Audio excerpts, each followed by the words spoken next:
Sound effects should be back and working. Hopefully it is. Thank you so much for joining us today. Oh, I see the pro rate already. How is that even possible? I think they're still going on. Well, thank you so much for joining us, maybe a little bit early from the pro show's exit. Very much appreciate that. I see Josh Hammond in the chat, one of our amazing moderators. Thank you so much for joining us. I see Little Mouse 27 right here. I see Go and Shogi. Always delightful to have you, good sir. I see so many friends and amazing people in the chat. Thank you so much for joining us. Week after week after week on this show.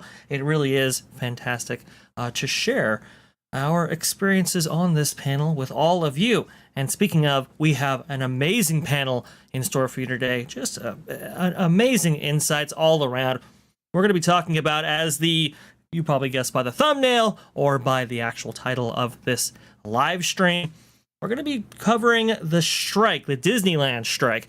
And we're going to be on Strike Watch. Now, we had a huge live stream yesterday on That Park Place covering all the ins and outs of it. We'll recap a little bit of that here for you. But for today's live stream, we're going to be watching social media just like you are, and we are going to be seeing if we can get the breaking news when it breaks, just how those negotiations with those unions representing 14,000 cast members have gone with Disney, Disneyland, and Team Disney Anaheim. It's all coming up, folks. I am mostly positive, but we'll see. Anyways, we have amazing stories for you to engage with as well. And, well, that brings us to our panelists. Today we have the amazing, the one, the only, Barry Place 28. And, of course, Ron, the Bradleys, fun joining us again. It is so excellent to have you guys on. Let's get you on screen. There you go. That's the way to do it. Oh, we're here. Oh, here. Hey, how's it going, everyone? That was good to see your stream the other day in the morning. Super early. Thank you so much. I know everyone on the East Coast is probably all happy, like, oh, Bob is actually streaming early in the morning, and everyone else on the West Coast is probably like, what the heck is he doing streaming at like 5:30 in the morning? But we had that chalk walk, as I talked to you guys about last week. It was very successful. We'll probably talk about that a little bit more on today's show. But to everyone that came and hung out with me, I streamed for 14 and a half hours practically on Saturday. Wow. Or Sunday. It was crazy. Yeah, if you look at this, look at the counter here. Look at the timer, the time code on this. 11 hours, 12 minutes, 57 seconds. That was Barry Place 28 taking part in the Chalk Walk event at Disneyland. Amazing. Go ahead, Ron. You were saying? Oh, I just said that's amazing. I don't think I could do that. Well, I did 3 hours in the morning with Chalk Walk, and then I did the 11-hour and 12-minute stream. So altogether, it was like over 14 hours. It was crazy. So, man, I mean that is absolutely wild. That is crazy. I've seen Barry Place 28 actually record, vlog, stream in the parks live. And it is a production, folks. It is very difficult to actually stream for that long. So your endurance, sir. Thank you. I know. All praise goes to you. And from what I understand, you had a very successful stream, raising a lot of money for Chalk Walk. Is that correct? We really did. So last week I was telling you guys that on the Park Streamers Hangout that I have with Courtney, California, and Theme Park Casual, we created a Park Streamers team. And we were trying to get to 10,000, and we got to that goal on Monday, which we were really excited about. And then out of the blue, between Monday and Sunday, we ended up with $13,593, which is pretty amazing for our first time as a team together. There's 14 of us, and we had a blast. It was great. You can go back and check out my Chalk Walk stream. They had, what was really cool is, for those of you who don't know about it, Chalk is Children's Hospital of Orange County, and we were raising money for the hospital as well as for children and their families. They help out a lot of families and children, especially children who are, going through some really rough times with cancer or whatever illness they may have. But we were walking for the children who are fighting still, and unfortunately for those who had lost their lives. So it was a great event.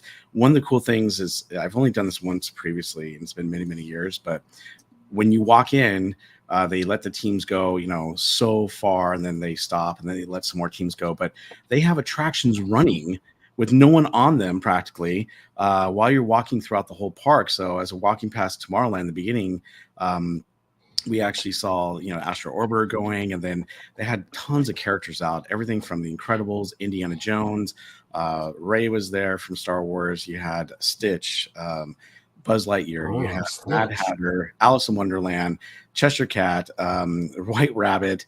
You name it. They had so many characters. Mike Wazowski was out. And the thing is, you walk through the different lands of Disneyland, including we got to walk backstage backstage behind Rise of the Resistance and for Millennium Falcon Smuggler's Run. So backstage of Galaxy's Edge, which is really cool. If you've never seen it, you get to see what it's like in Disneyland. And let me tell you, they have a lot of space back there, a lot more than I anticipated. Like, space to add a lot of things if they wanted to, or at least a couple more attractions. But they had some Magic Happen floats out for us to see. It was just a lot of fun. It was great. Very cool. And then we head from Disneyland over to DCA. It's about a 3-mile walk. It's about a 3-hour, event. But it was really great. So after we were done, some of us had to take a break for about an hour, and then we got back to it. And that's when I streamed for another, 11 hours and 12 minutes, which is crazy. So. Wow. But it was, I heard that you said Mike Wazowski was there, right? Yep. Okay, so I heard Roz was there, but you couldn't see her, but she was watching, always watching. That was me, actually. Yeah, I was having fun with that. I'm like, Mike Wazowski, I'm always watching. Always watching. That's hilarious. You guys have Monsters Inc.? Do you guys have Laugh Floor? Do you guys have Laugh Floor at Disneyland? No, we don't have Laugh Floor, but we have the attraction. We have the attraction. We have the ride, which used to be a terrible attraction before that. Superstar Limo. Remember it? Yeah, Superstar Limo. Yeah. Oh, but you know that's what? where that is. Ron and everyone else that was watching that day, because many of you who are watching us today were there watching the live stream in the morning. So thank you for doing that. Thank you for supporting us. And we just found out that Sunday, oh, by the way, you guys can still raise money until August 21st. And we're like, what? So because of that, we are still taking donations. So if you haven't had the opportunity to go and donate and you want to, we'll share the link in the chat for you so that you can do that as well, because it's for a great cause. And we're really happy to be, raising money for a great organization to help children and families out. It's really, really wonderful. So, and yeah, if you have that link, Bob, please go ahead and send it to me.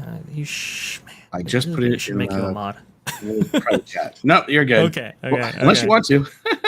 But yeah, we had a great time. It was a great day, and so glad to be a part of such a great event. But let me tell you, in the afternoon, it was hitting like 96 degrees out there and 96% humidity. That was pretty hot. So not good. And somebody who knows all about that California heat, I'm sure. Lou Wasserman's Ghost, what is going on? Well, I'm not in the California heat. I'm in the drizzly south, but it looks like it was a wonderful, wonderful event. I'm just coming in here with all the gang from the pro show because we're debating. And, I've been needing to ask you, my dearest Barry friend, with this new backdrop, would you lean left or right? Let me see if there's somebody back there. Because that's what I thought. I thought on the one hand, it looks like the falling down the rabbit hole thing on Alice, that circle. It also looks like the backdrop they used to have for the Dreamfinders machine going into that. It has a wonderful spirally down the rabbit hole-y sort of feel, and I like it. But you guys probably can't see. I'll move again, but you can't see it. But down below, inside the crystals, I actually have frozen boysenberries inside the crystals, so it's kind of cool. Really? That it's a brand new sticker, and I just actually got them from Sticker Mule yesterday, so I'll be passing those out in the park while I'm walking through the park. But I thought it was kind of cute and neat. My daughter loves Matterhorn; it's her favorite ride, so I thought, why not make a sticker with it? And she really likes it. So, but next time she's like, "Hey, can you put some glitter into that sticker, like where the crystals are?" I'm like, "Okay." So maybe this is how we get them to bring the berries back. Make a co-sponsorship with Yeti Coolers. Wow. There you go. I like that. That's not a bad idea. Anyway, the stock is plummeting. The rides aren't working. What else is new? Same old, same old. Yes, well, that's... there's a lot of that going on, and we'll get to some of that. I know Comcast just had their earnings call. I want to go ahead and talk about that for just a little bit at least. Pro actually alluded to a great article, actually, with his coverage at the very tail end of the Pro show. Want to get into deeper with that because I think it's a really fascinating discussion. As we all know, that Disney has gone more expensive. But before we get to all of that, let's go ahead and get to some super chats right here. We have one by Samuel Maine with $3. Thank you so much for doing that. With the little thumbs up right there. The super sticker. I love that.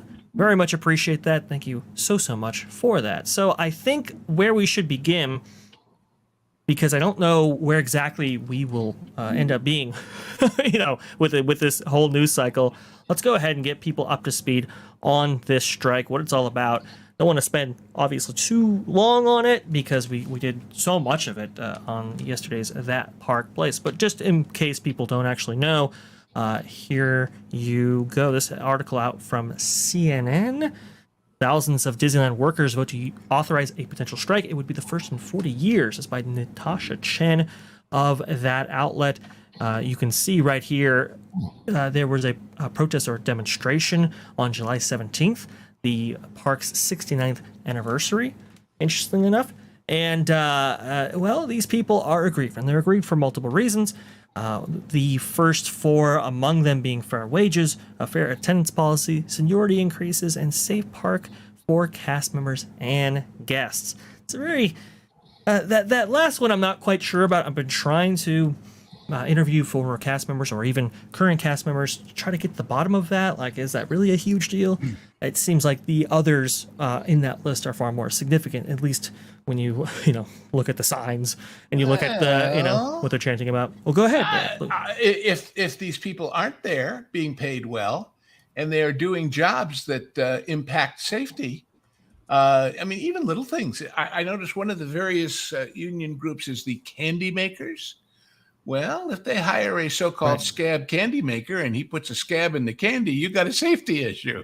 Oh, Lou, come on. Well, if we think of all those strange Birdie Bots flavors, it's not out of the realm of possibility. Grass. I'm eating grass. It's a jelly bean. You know, Lou performs that kind of stuff so effortlessly. I mean, he kind of reaches for it, but doesn't feel like it, and that's really the brilliance of Lou. It's not a reach for me. This is where I live. There is nothing rehearsed in my side, guys. Just everybody should know that it's all just pops out of some strange alternate universe that connects with my brain, and I share. I am a river to my people, as Anthony Quinn said. Absolutely. That is 100%. This out of Orange County Register as well here. Disneyland unions vote overwhelmingly to authorize a strike. Disney negotiators and union officials are scheduled to meet again on July 22nd, 23rd. Well, check your calendar, folks. This is the last day for those negotiations to take place. And they've been negotiating since April for new terms as associated with this contract representing 14,000. Well, go ahead. No, I was scoffing. Oh, sorry. Well, and the atmosphere of a negotiation, speaking as someone who has done that several times. Oh, yes. Matters. And when you start off by, as they say, they have filed, independent of the negotiation, charges with the National Labor Relations Board over Disney, quote unquote, surveilling their members over these little fisty badges with Mickey's fist. Yeah. It's the equivalent of remember when Bob Iger said of the bigger Hollywood strike, well, the other guys are being unrealistic. I guarantee you that pushed the strike a month because, we're unrealistic, are we? Well, screw you is the reply, And Absolutely. So when you come into a negotiation saying, let's not make any, personal attacks or overt nastiness, let's just talk business and see if we can work something out, you're much more likely to come to an agreement than you are when you start off taking a step that is unchangeable and taking a response to that's technically independent of the terms of the contract. Right. Oh, absolutely. That is 100% true. And so if it's already starting out in a position where it's maybe not untenable, but there's some friction there. Well, obviously, and that's why the plurality of the vote to authorize the strike is so expected because of that. But astounding, you don't get 99% of anything these days, But they did. I know. It's absolutely insane for those not up to speed on that. Union members voted 99%. 99% of those who voted in favor of authorizing a strike in an election held by the Master Services Council, which represents obviously 14,000 cast members. 99% for a strike. And there's this quote. I want to go ahead and get that quote from this time Mouse Planet that talks about the likelihood of them actually voting. Striking. I should say. This is some of the strikes that you could see during that July 17th event. Notice how you have cast members in costume actually doing that. It says right here, let's see if I can go ahead and find it. Let's see. I can't seem to find it right now. But basically what they were saying is like, look, yes, in a statement to workers, the union said, if Disney is not prepared to agree to the offer you deserve after 2 more days of bargaining, we will move forward with the actions we need to take and that you have overwhelmingly voiced support for. That's them saying, look. This should just be really clear for everybody out there. Please. They don't have to vote again. They don't have to go back to the members and say, what do you say? They have the authorization at any minute to say, no, sorry, bye, walk out of the room and shut the place down. That's the power they now have, especially with a 99% vote behind them authorizing. Yeah, it is basically a permission slip to go ahead and do that. And the likelihood of this is actually pretty profound.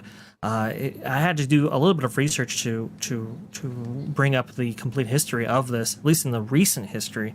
Obviously, these unions have existed for a long time, but in the recent history, it has become very contentious. Like, for example, in December of 2021, when this article was originally published, MyShit actually talked about how, at the time, there were some very odd, say, irregularities with how the initial vote was conducted when it came to the contract that they had agreed upon about 3 years ago now, that's now up for renewal. It says right here, this is from Facebook posts at the time. They decided to kick us out to have a private union representative meeting. They didn't tell us the final count. I was told it failed, and they kicked us out of the building. And now this eventually passed, but a lot of people noted that what they were hearing, at least internally, was that the vote wasn't going well or wasn't going in the favor of this contract. Now, I think the California Venture and Downtown Disney agreements had gone relatively without a hitch, but Disneyland one, not so much. These were conducted originally at the Great Moments of Mr. Lincoln Theater building in Main Street, USA. Another one got kicked out without a final tally. UFCW refused to give numbers, so no transparency, but I can tell you that it was overwhelmingly failing. And you can see right here there was some much to do about what members were actually voting as part of this whole effort right here. The contract that workers were voting on included a $3 wage increase over 3 years, as well as bonuses for long-term employees. The ballot itself included language intended to scare cast members into voting yes by making them think that a no vote would result in a strike. That's not necessarily what would happen in a situation like this. The union would instead poll its members on what they would accept and attempt to negotiate with Disney. Only in the event that those negotiations failed would a strike possibly happen, but Disney would very likely be given a chance to step up to demands before workers take to the picket lines. Don't cancel your vacations just yet. We need to restate kind of for anybody walking in late. This is what happened last time, not this time. Right. This time we're nowhere near this yet. Yeah, we're nowhere near this. But that history is definitely known to the people who lived through this event originally. That was just 3 years ago. Well, and Vash, that's what happened with the IA 3 years ago too. Really? Because it was very, very close. And the IA, because it's a number of unions, this is what, 4 or 5? The IA is 12 or 14. They have this system where the membership at large votes, and just like those super delegates you see at the federal conventions, they have what they call delegate voting from each individual union. And last time at the IA, the overall membership did not vote yes by about 2 or 3%, but the delegates did, so it went through, and there was a lot of bad blood about that.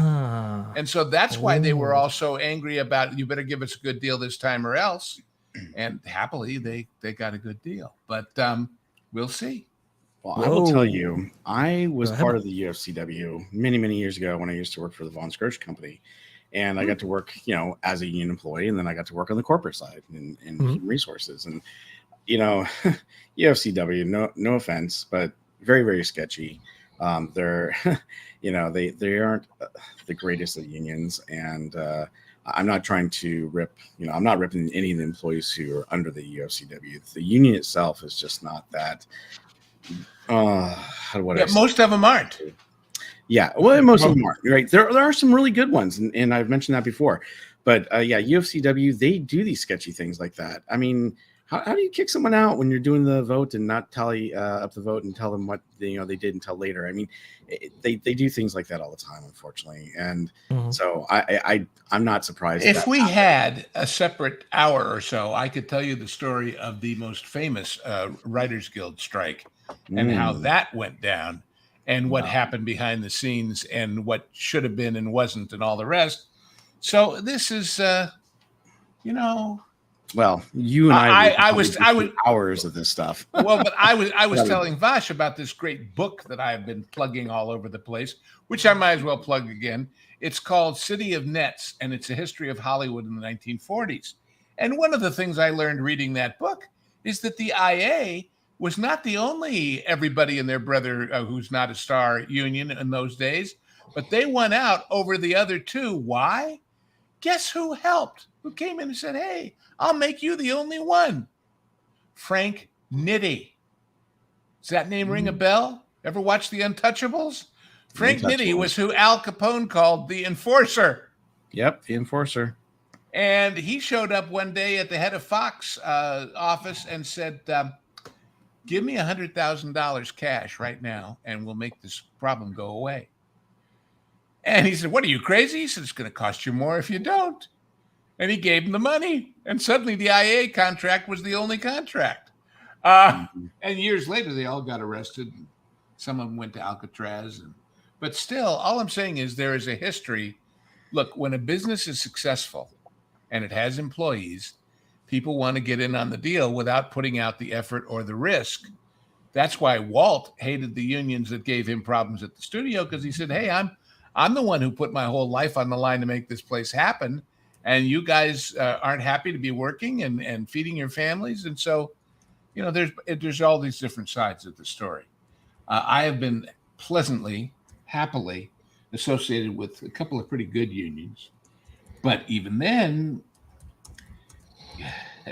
the old joke about you don't want to be behind the scenes watching sausage being made. I've been there. And let's just say they put the brat in bratwurst in some cases. I mean, I remember going to one meeting for that infamous Writers Guild strike that I mentioned, which I'm not going to tell the whole story of, I promise.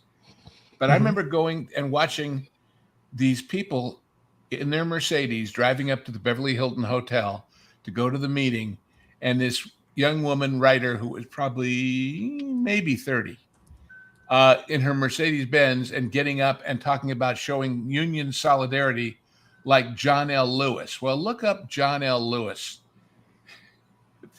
This guy was about coal miners and you know, people out there schwitzing for a living. And she was then going to go home to her air-conditioned home and think she was a union activist. There he is, the guy with the eyebrows, the mine workers. You know, so there's unions and there's unions. But comparing him to the Writers Guild, I don't think that's quite accurate. Let's put it that way. But you know. Well, we have some breaking news here, but I want to go ahead and continue this discussion because I think it's breaking news. Oh well, we will get there. Let me go ahead and just tease we've it had out some a little funny bit. breaking news today. You love how he always teases these things. He's like, we got some breaking news, but we're not going to talk about it right now. Just kidding. We have a segment. The Pro Show got pranked with some non-breaking news at the beginning of the show. Yeah, we saw that. Yeah, well, yeah, so not If not they so could good. just wait a little till their Carters wear out. we're all doing this work for peanuts, you know. So what do you? On the issue of attendance at Disneyland, that people were very not so happy about. Previously, prior to 2022 is when this was officially changed. But prior to that, the Disneyland Resort used to offer a more flexible system in order to provide for people who had second jobs, people who were going to school, etc. Well, they changed that considerably. This is an article from about that time. However, Disneyland is going through a very hard time trying to staff up to meet the current park demands, and things have changed in the labor market. Few people seem willing to work at Disney wages. Many who have come back are disenchanted working unstaffed positions, which often leave them working extra hard and often extra hours because someone else either called in sick, suddenly quit, or there was simply no one available to work a shift. Many new hires don't last long or leave just after getting paid their signing bonuses, an incentive program Disney is using to entice potential new employees, frustrating for both Disney and its employees. So Disney has decided the best way to make sure that employees actually show up is to take away the lenient and more flexible point system and track actual hours and employees out.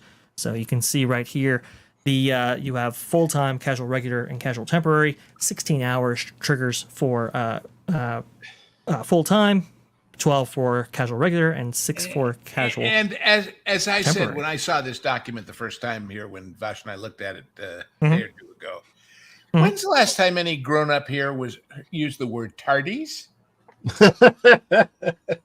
I mean, for God's sakes. Well, no, a lot of companies still use it. Tardy. You were tardy. Well, but hey, and by the way, this is going back to the state of California. For those of you who are not familiar with the state of California, basically, I was working in HR. state of California said you can't use infractions against people, and you can't use a point system to hold them accountable. You need to be able to give them time off, let them know how many days they earn per year, and after those days, 7 days or whatever it happens to be for your company, then you can start holding those people accountable. And so, California is such an employee-friendly state. A lot of companies were like, oh, really? Okay. But then here's the other thing, and this is what companies don't tell you, is that, okay, so the state of California says, okay, we can't hold you accountable for infractions or this.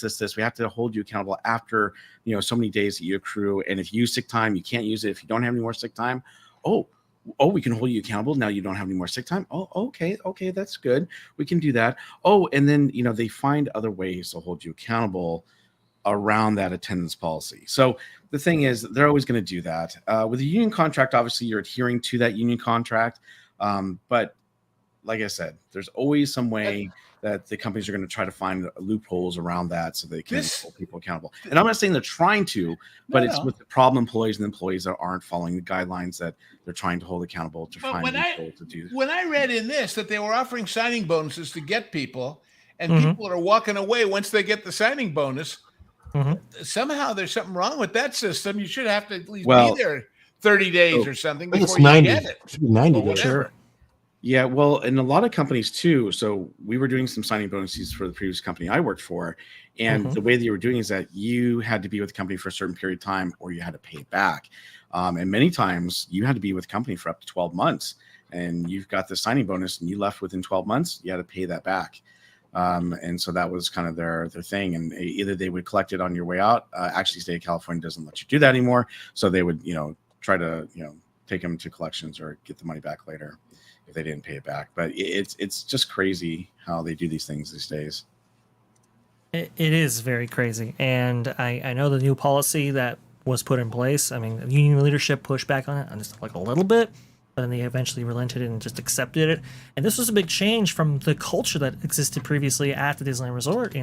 When you go from what was a very flexible system to a very rigid system like this one, and maybe it's common practice for the place you work, but you have to understand with Disneyland Resort, a lot of people, they take care of their families. Like I said, they have a second job or they have other obligations. So that amount of flexibility kind of made up for, some of the cons associated with being an employee at Disneyland. For example, it takes you about 2 hours to actually arrive at your shift if you're coming from car, and those hours aren't paid, and then 2 hours back. Think about that. That's an additional 4 hours to your day that somebody at McDonald's working for now $20 an hour starting doesn't have to necessarily incur. Also, too, hotels are adding more to their wages in order to keep up with the labor market as well. So when Disney falls behind in so many different aspects and has these rigid structures in place, you can see why there'd be some pushback. And that's why a fair attendance policy is on the table. It's also why Disney reduce the standards associated with the Disney look and some of the other things that they did, because they had issues filling these roles, especially out in the Southern California market, which they had more than 28,000 roles to fill before the opening of this theme park after it had been closed for 412 days in April 30th of 2021. So that's kind of the backdrop to all this and what's going on. Was it as much as twice as long as Florida? I think it was at least twice as long. Yeah, it was. I would say almost 3 times, right? Almost 3 times. So Florida opened in July, and that's why the Disney company as a company loves the governor who kept him closed 3 times longer in California, and hates the one in Florida who let him open up and do business. You see, that's the kind of rational management we're dealing with. and the other part of it was when they got mad because people wore these teeny weeny little white buttons that 99% of the guests would think, oh, it's Mickey's hand if they saw it at all. That was a bad thing. But when Pro, I think it was 2 trips ago to Disney World, saw cast members with tattoos of IP that competes with Disney IP from other companies like that joined up the road, tattooed on people visibly, that was just fine. Because we can't comment on their lifestyle. We can't comment on their social choices. Not in this day and age. You could if they were white and straight and male. Well, we're going to be talking about white, straight, male men in just a second, actually, because we got breaking We are. news. There go the ratings. Oh, well, you know, there you go. Let's go ahead and bring it up.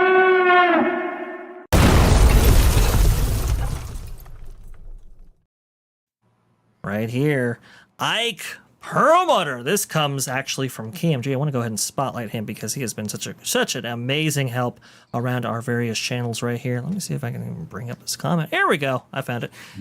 Thank you so much, KMG, for bringing this to my attention. And Ron, actually, for linking an article for us to kind of go over here. Breaking Boardwalk Times, former Marvel Entertainment executive Ike Perlmutter has sold all of his stake at Disney. I believe this was 25.6 million shares here. This is not a small story. I've been trying to get it from Wall Street Journal. But we'll go over here instead. Seeking Alpha, ex-Marvel chair Ike Perlmutter sells entire Disney stake after proxy loss. Wall Street Journal. Ike Perlmutter, the former Marvel Entertainment chairman, sold his entire stake in Walt Disney. Perlmutter sold his entire Disney position of 25.6 million shares in the months after losing a proxy battle with entertainment giant, according to a Wall Street Journal report on Tuesday, which cited communications with Ike Perlmutter's investment advisor viewed by the publication.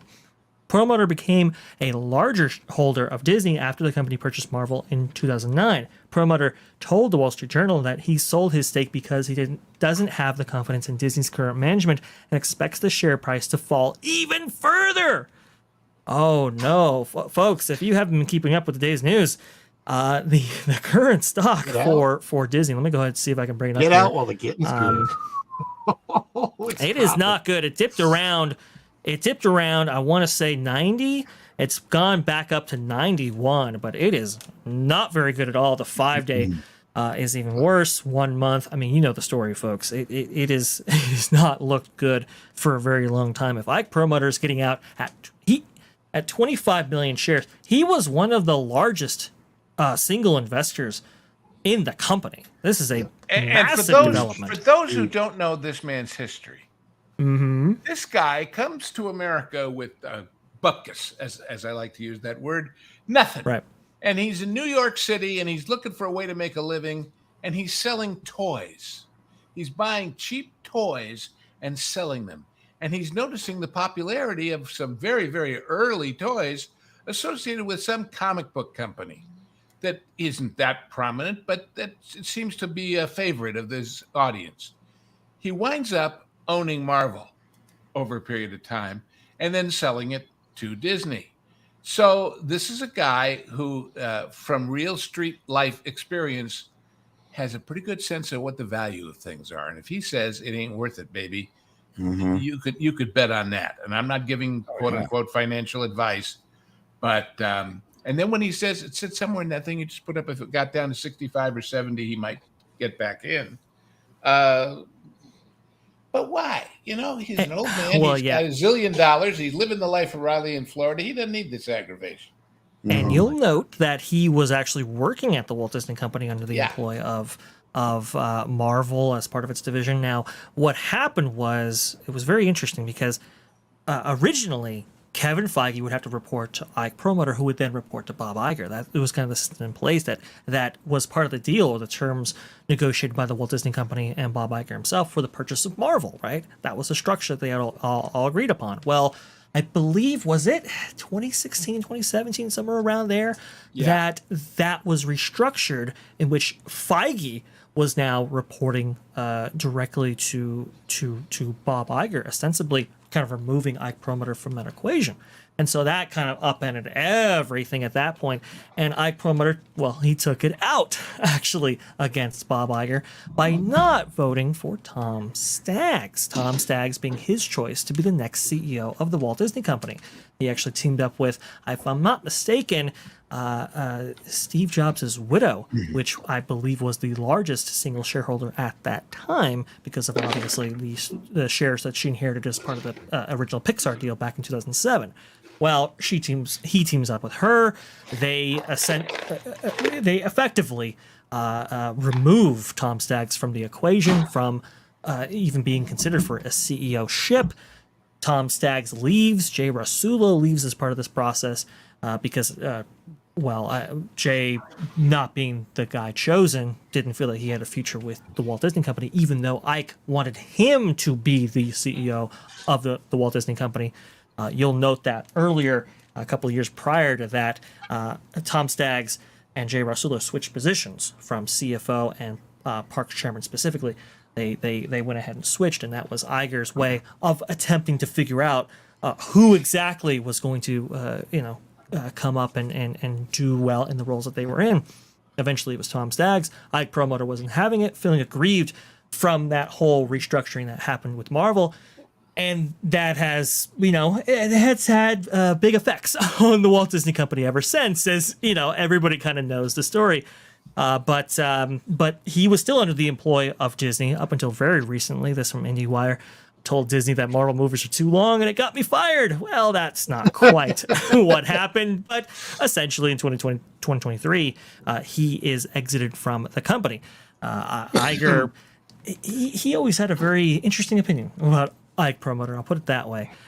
Felt that he was difficult to work with and so forth, so that kind of was a long time coming.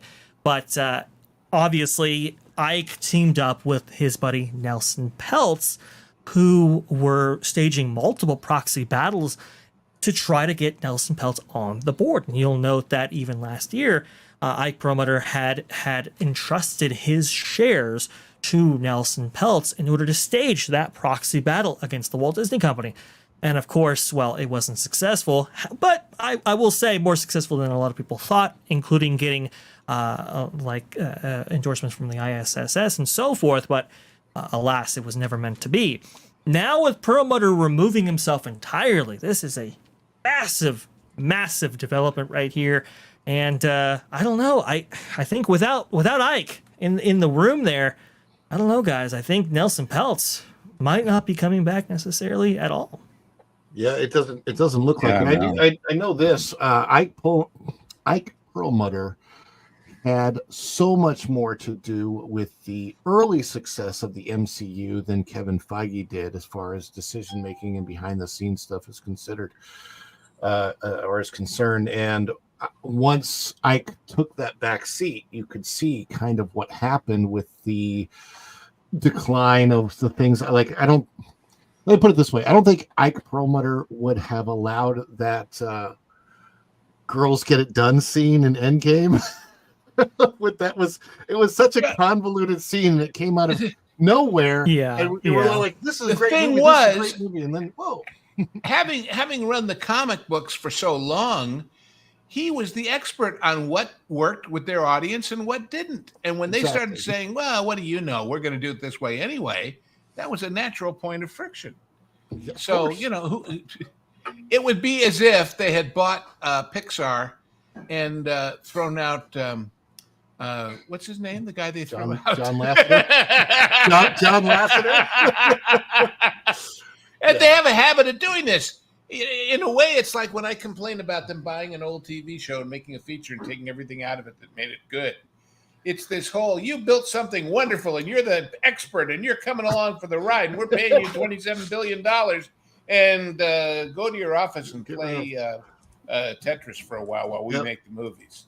Buy Pixar, get rid of John. Buy Star Wars, get rid of George. Buy Marvel, get rid of Ike. That makes complete sense. Well, it only makes sense in the one context, and that is, thou shalt have no gods before Bob in his shower. Man. That shower, that's important. I don't know how to transition away from this. Well, you know what? Somebody who I know enjoys his showers. I'm pretty sure. Spencer Bakuli, what is going on? What is going on? I just got out of the shower in honor of Bob. I wanted to be appropriate for the show.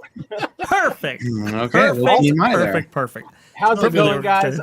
Ron, I never I knew that fact, but I never heard it laid out like that. Like, buy all these properties, get rid of the person in charge of it, right? Like, we knew they did that, but to hear them all laid out like together, it's just like, nobody knows what they're doing over there. It's so dumb. Think about it, George Luke. George Lucas, John Lasseter, everybody who they have bought into, they have subsequently removed. And Well, with you more know, Disney wait, Did control wait, you has get come. ESPN? Did ESPN get, or did they kick out the ESPN people? I know we wouldn't normally. We wouldn't know because it's not the entertainment end, but yeah. But it occurs to me there is a precedent here. Oh, please.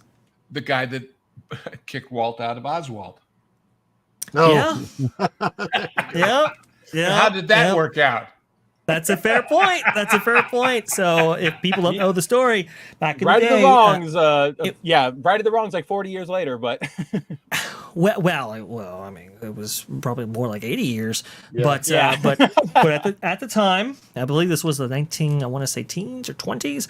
This happened. Universal at that time owned the rights to Oswald the Lucky Rabbit that Walt was actually doing work for. Walt felt it was his character, and Universal told him otherwise. And Walt left, created Mickey Mouse, and a star was born, and a company and an empire would eventually arise from those ashes until actually Bob Iger himself was able to get Oswald the Lucky Rabbit back from Universal. At that time, it was NBC Universal.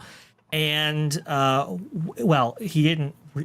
Maybe there was some cash exchanged, but the real exchange happened within ESPN. Spencer, Al Michaels went from. oh, that's right. Yes, ESPN I over forgot about to that.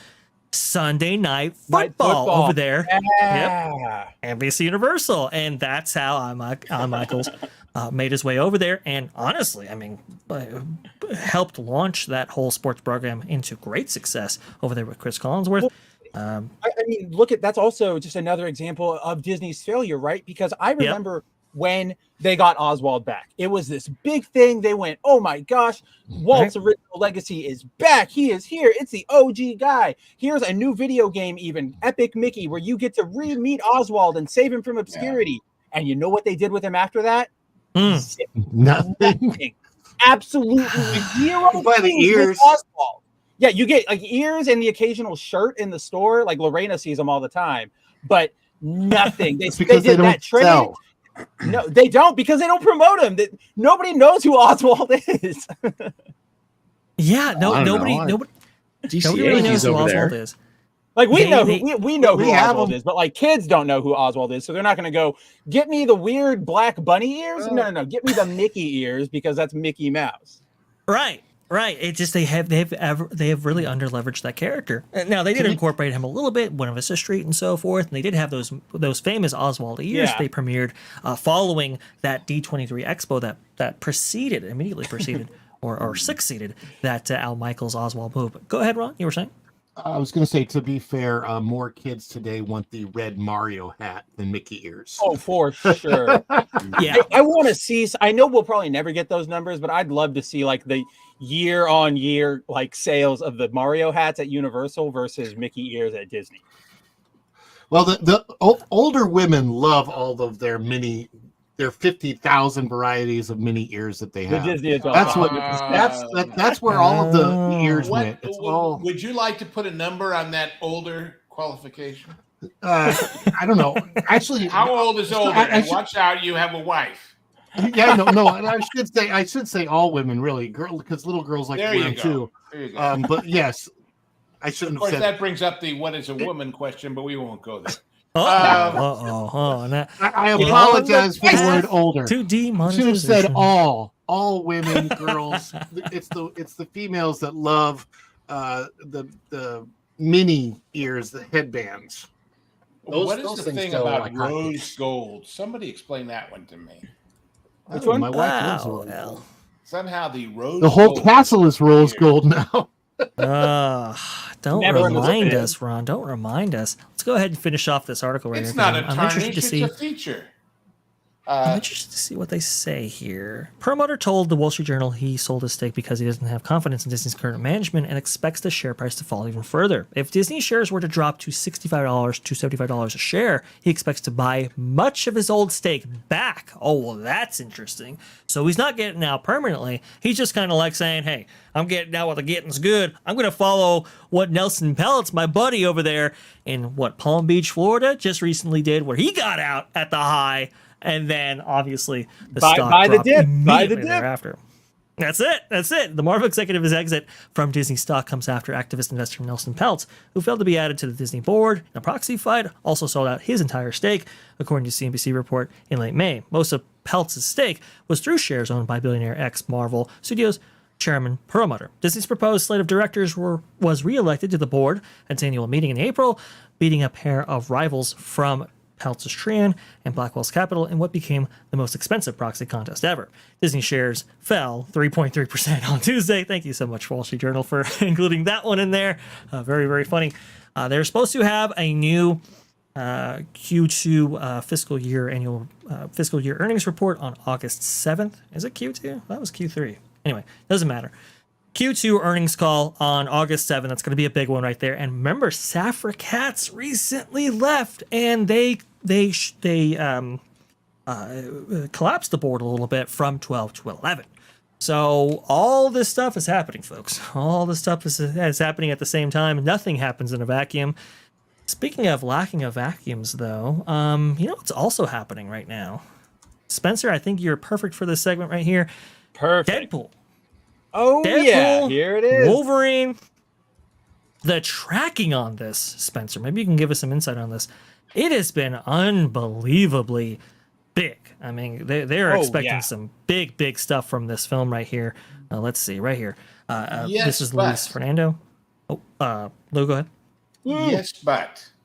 Yes, but. Yes, please, go there's ahead. some interesting numbers that John Trent brought up on the previous show, comparing Deadpool 1 to this movie and finding that the numbers are kind of the same, which when you consider A, inflation in ticket price, and B, the fact that this is going to open in a whole hell of a lot more screens than the original did. A lot more PLFs as well.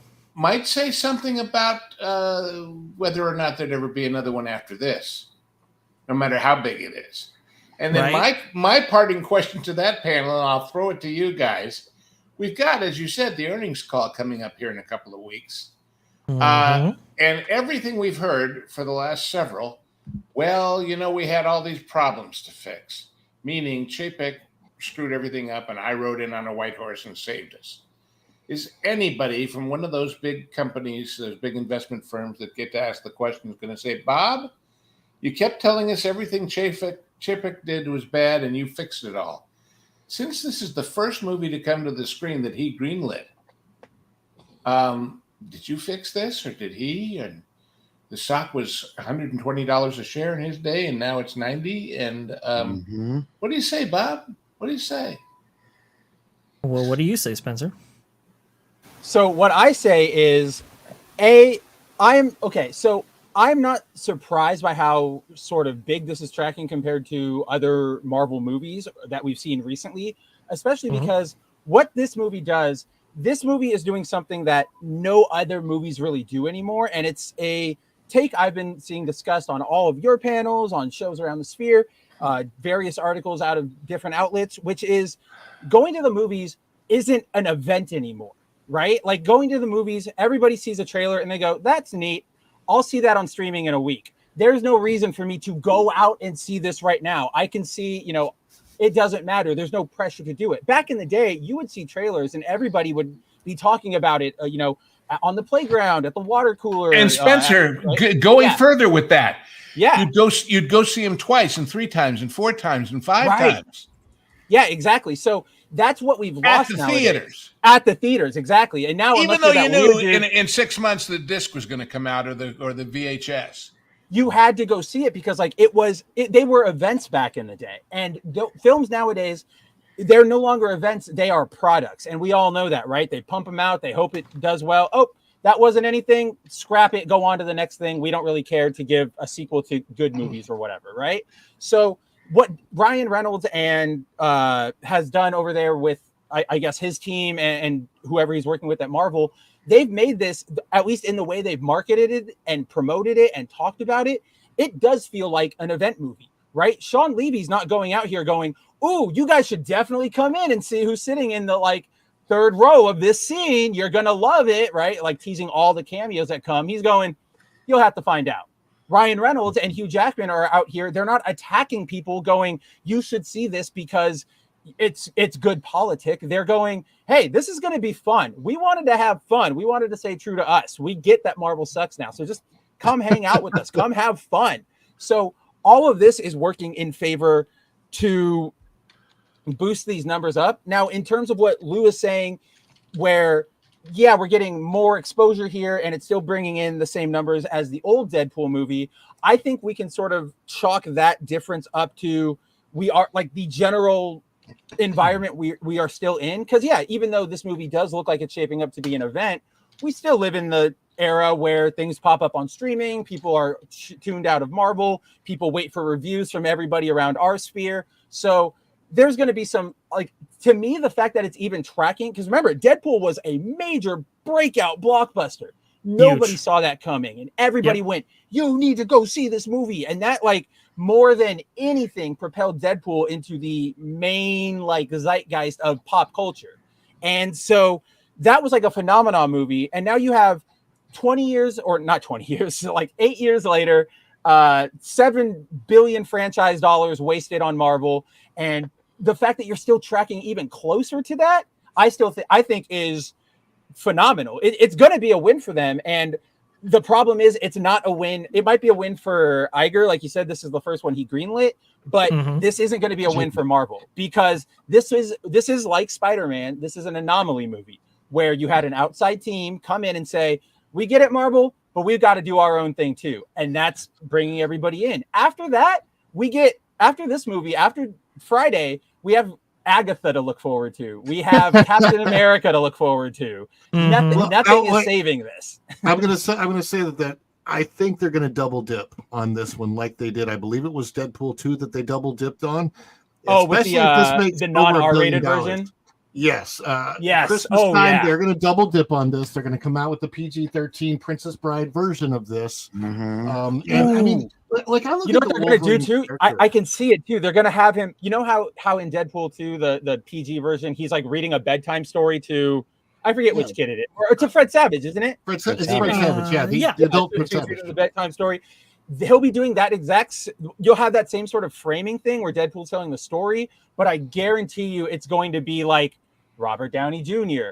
or Mark Ruffalo or somebody like that. And they'll trip, like it's 2.5 dipping, because then you'll get the double dip from the movie itself, and then the cameo. Everybody goes, ooh, yay. Yeah, that would make sense. Man. The Wolverine character is such an important character too. And so, I mean, it's smart casting, smart marketing, smart everything on the part of specifically Ryan Reynolds and Hugh Jackman, I think, more than anybody else.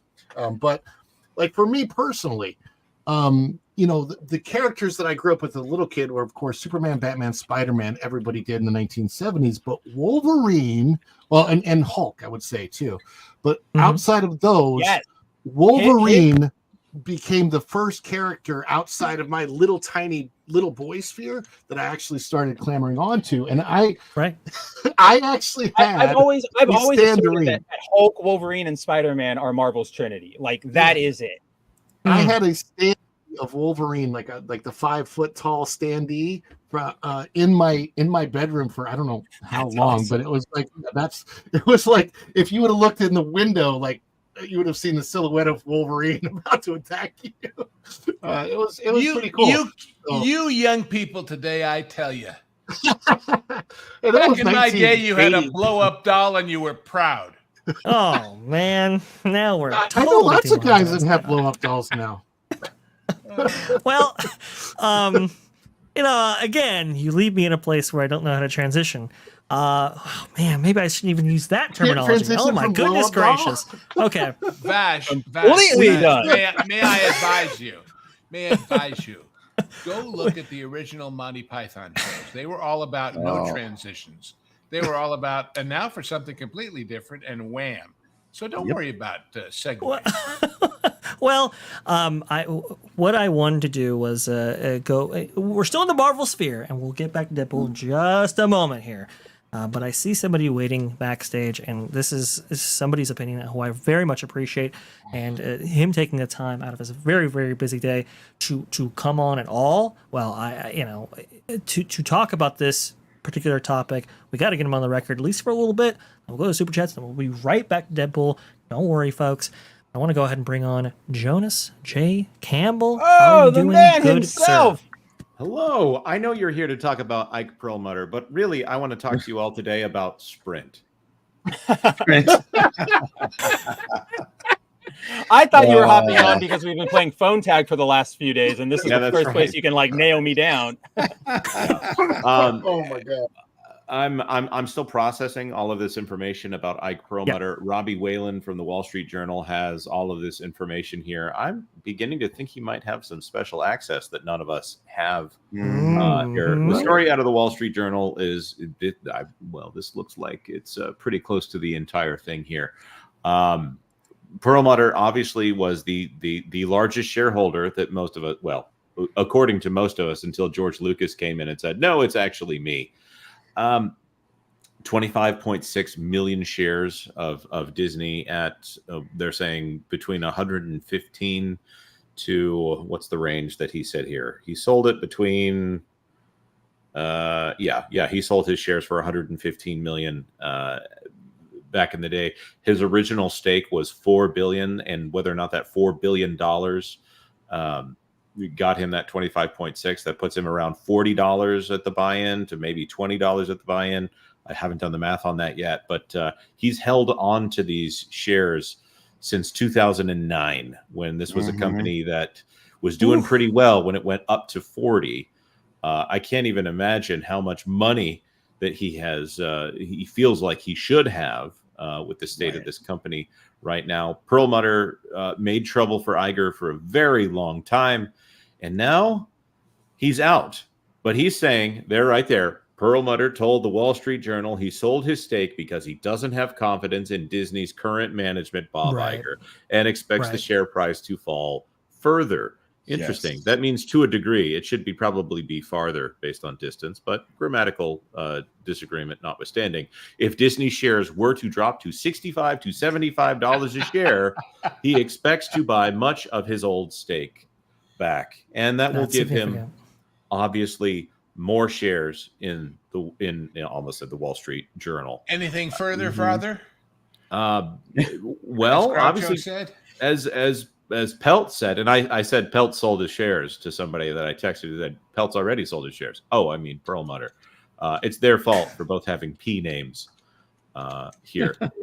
This is a big deal, and this information coming out at this time, I have to feel like it's a calculated move, because we're talking about them selling it April to July, mid-July, so still selling shares, but an average price of 115. That means he's probably been selling ever since Peltz didn't get that seat, because we've been paying attention to the volume for some reason here, Lou. Yeah, well, For the volume. The impending meeting and questions for Bob about this are inevitable, aren't they? They have to be. I mean, when he said he doesn't believe in the current management, they'll just blame Cloudfire. What's his name, Ike? What's the name of that management guy you don't believe in? Oh, well, some guy in there, and some guy in an office with a shower and a bow, and I mean, Spencer, it's a personal thing. Were you trying to make an outage joke with the CloudStrike? Yeah, I was going to say. I was going to say, like, that's all. During the next stakeholder call, they can just go, "Oh, CloudStrike outage. We can't see any calls. We can't have any questions. We have to cut this short. Sorry, guys." Well, but they have said that the statements. Wait a minute, Spencer. They've said that the statement from Bob and executives will be presented to people in writing. It makes me wonder. Nothing says they got to be there to take questions. Somebody does, but not them. Last time we had bot questions from bots. Yeah. So, with rehearsal, no doubt. Anyway, speaking of CloudStrike exits, I got to take one, guys. I'm sorry, but something's come up. And I must depart. Your merry men. I wish you all the best, and I wish everybody out there in the audience the best, and hope for the best, expect the worst, as Mel Brooks wrote. But may all your days be adventures without bayous. Or something. Lou, thank you so much for joining us. It was always a pleasure to get you on.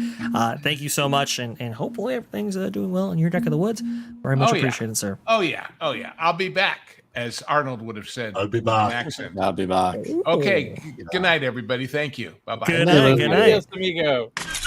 Now, here's what's interesting about this as well. I'm doing the math here, and I think somebody had the math in the chat as well about at 25.6 million shares at about an average of $115 a piece. There, that brings it what, $3 billion just exchanged hands. $1 Is that accurate, billion. Joe? That's an astounding amount, Jonas. It's a lot of buying power if this stock dips to what, half of what he sold it. That's what he's saying. Since that's Ike Perlmutter, that means that they lost $3 billion in IP. In Ike Pearl, yeah. That's funny. That's fantastic. I don't know this company. There's something different. I just feel like there's something different over the last little while here. We talked about, we had a live stream yesterday that was talking about the strike, and we were going through all of these news stories that were very negative on Disney, but it's negative in a different way than it was in the past. I think we did have the idea that maybe even the workers supported this company at some point, that they had a unified front.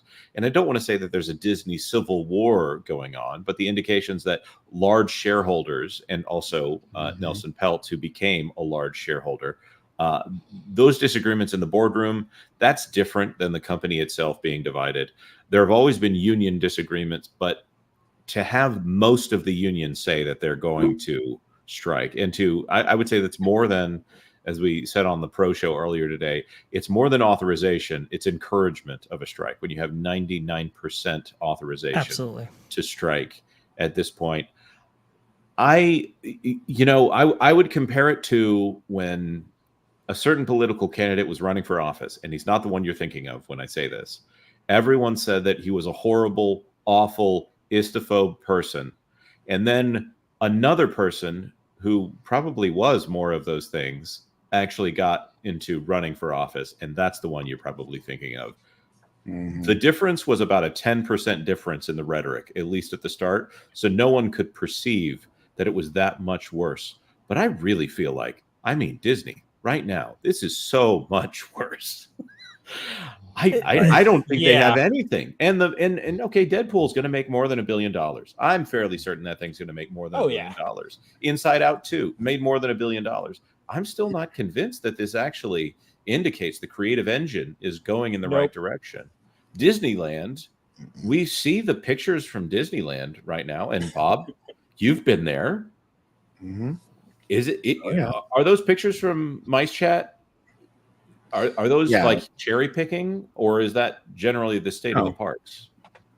So the pictures that you saw that was just the one day. If you're talking, or are you talking about this right here? Right here. Yeah. So it's been, well, I was going to bring this up because I thought we were going to talk about the $69 ticket too, but it's been very, very light. And I was there Sunday. Now we were there, I was there for much of the day from 4 a.m. to, a little past 10 p.m.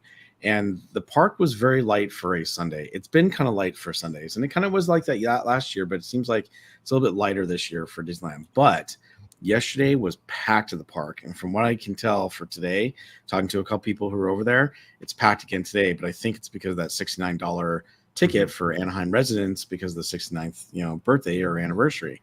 That's why they're so busy, because Monday through Thursday. But yeah, it's been a little that I think speaks to a problem. But I'm talking about what's on screen right now. You're talking about the park upkeep and the maintenance issues. I don't think that Dusty Sage is misrepresenting what's going on in the park. That is not at all what I'm saying.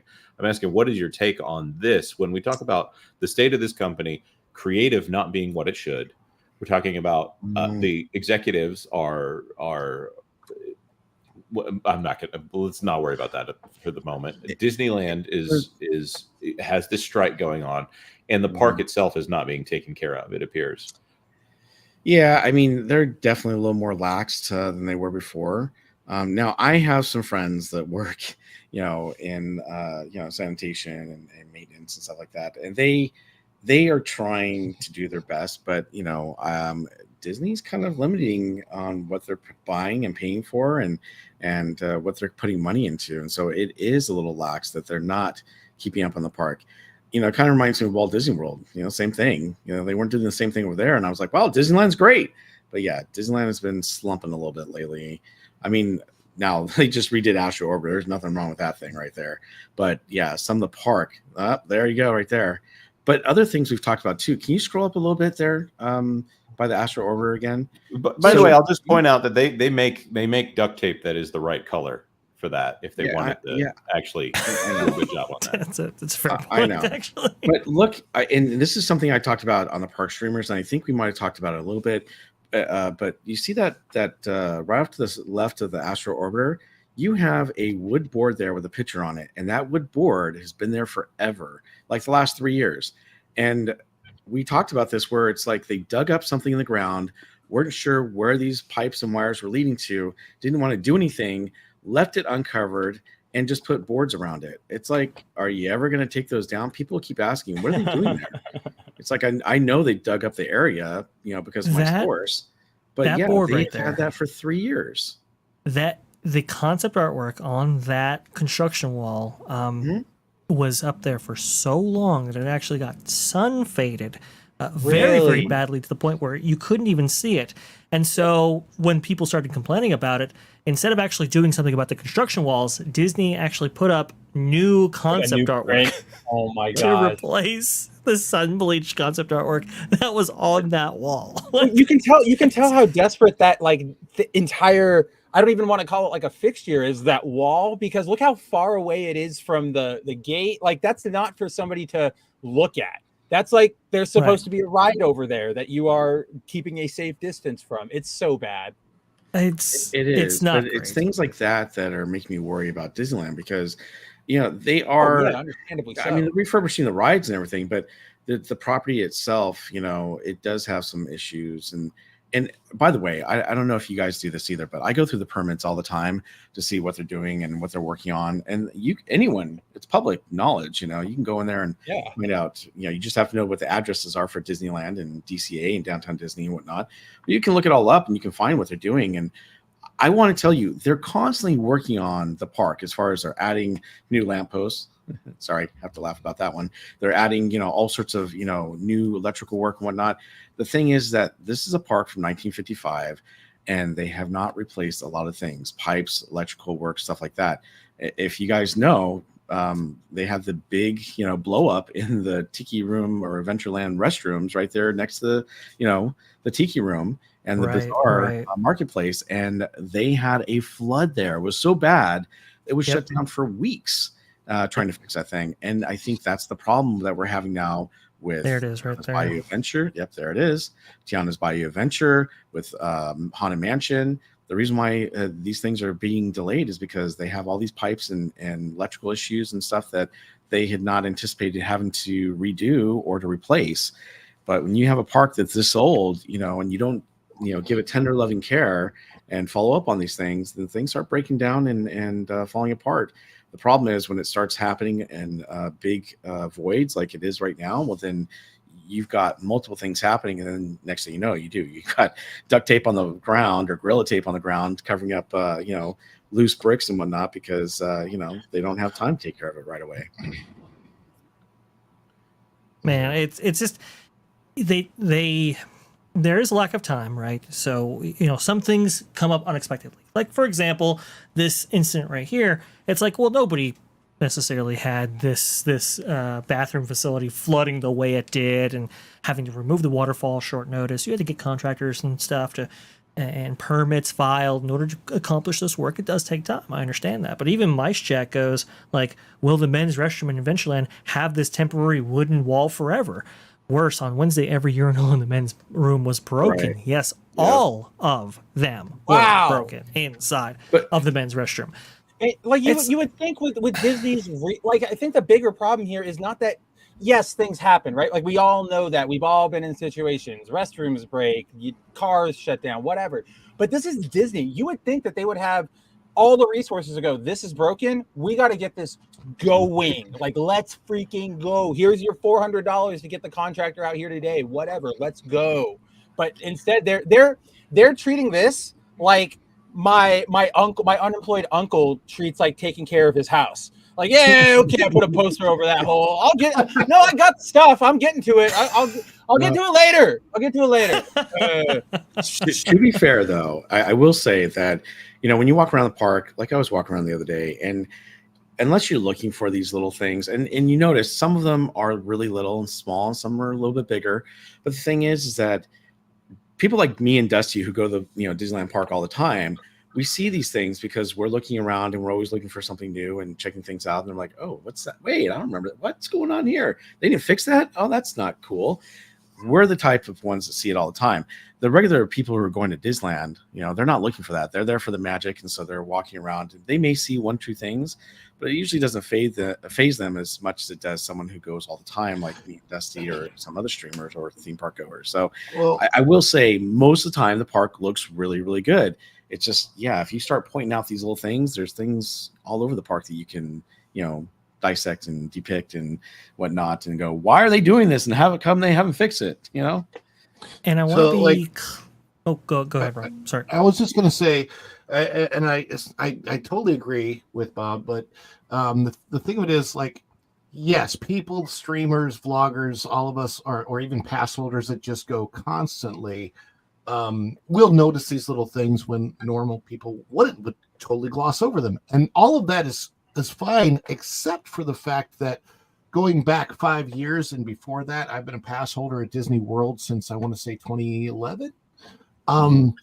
Never noticed it in the past. Like you would see something broken, and the next day you would come back and it was completely fixed. And I mean, other than a refurbishment where they'd put a scrim up, like on Main Street, those things would happen periodically because they were necessary. And that's the thing; those things are necessary. And I feel like that's what is not being kept up. Like Disney, I don't think they have the amount of workers or employees or maintenance staff that they used to. And I think that's where they're having so much difficulty keeping up. But there's also, like I was showing, I don't know if you can show it or not, but just in the matter of trash, I couldn't believe, like, I'm seeing this a lot at Magic Kingdom, where there's wrappers, there's receipts, there's different things that in the old days, and there are still, by the way, there are still management carrying, with the little tong things and the trash things. They are scooping them up. I see management doing it, but I just don't see it as much. Yeah, and this is right next to a bunch of cast members, and you'll notice that there's two PhotoPass cast members there.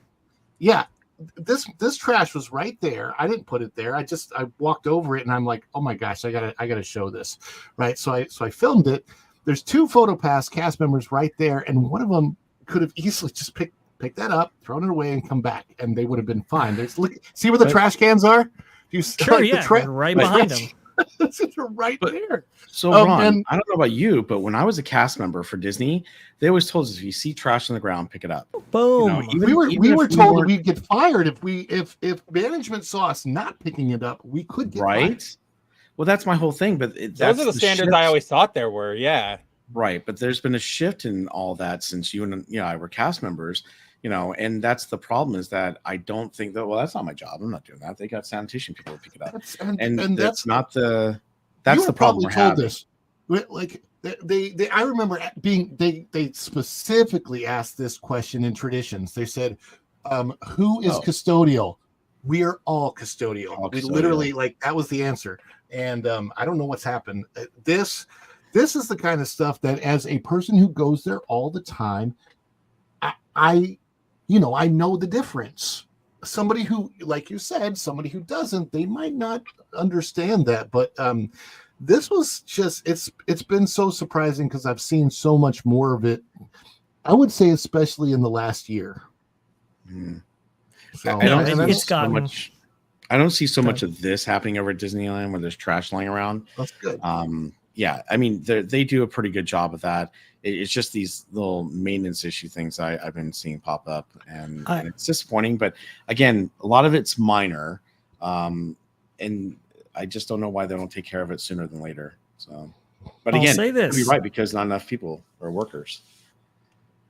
I'm not making excuses for anything at all. I'm just providing reasons as to how these things actually happen and why these things can go unnoticed for so long. This is absolutely inexcusable for this to happen. And yes, they should have a maintenance program, a robust maintenance program in place in order to avoid any of these issues, because this is where it starts, folks.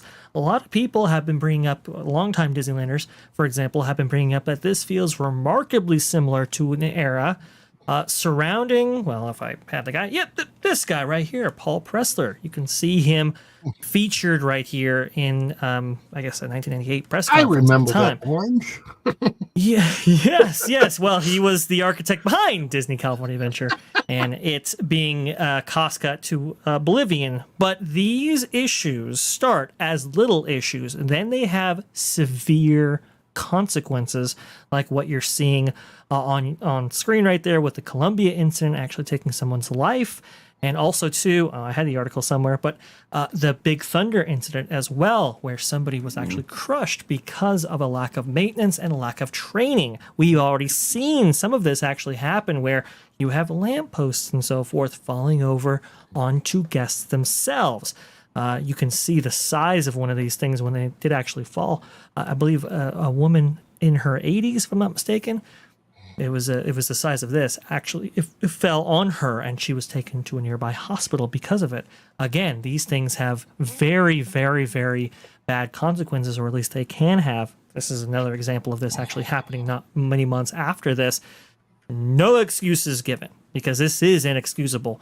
And the little stuff like trash next to cast members, come on. I mean, that requires no permitting. That requires no maintenance schedule. That's just pure either a lack of training, a lack of culture, or just laziness.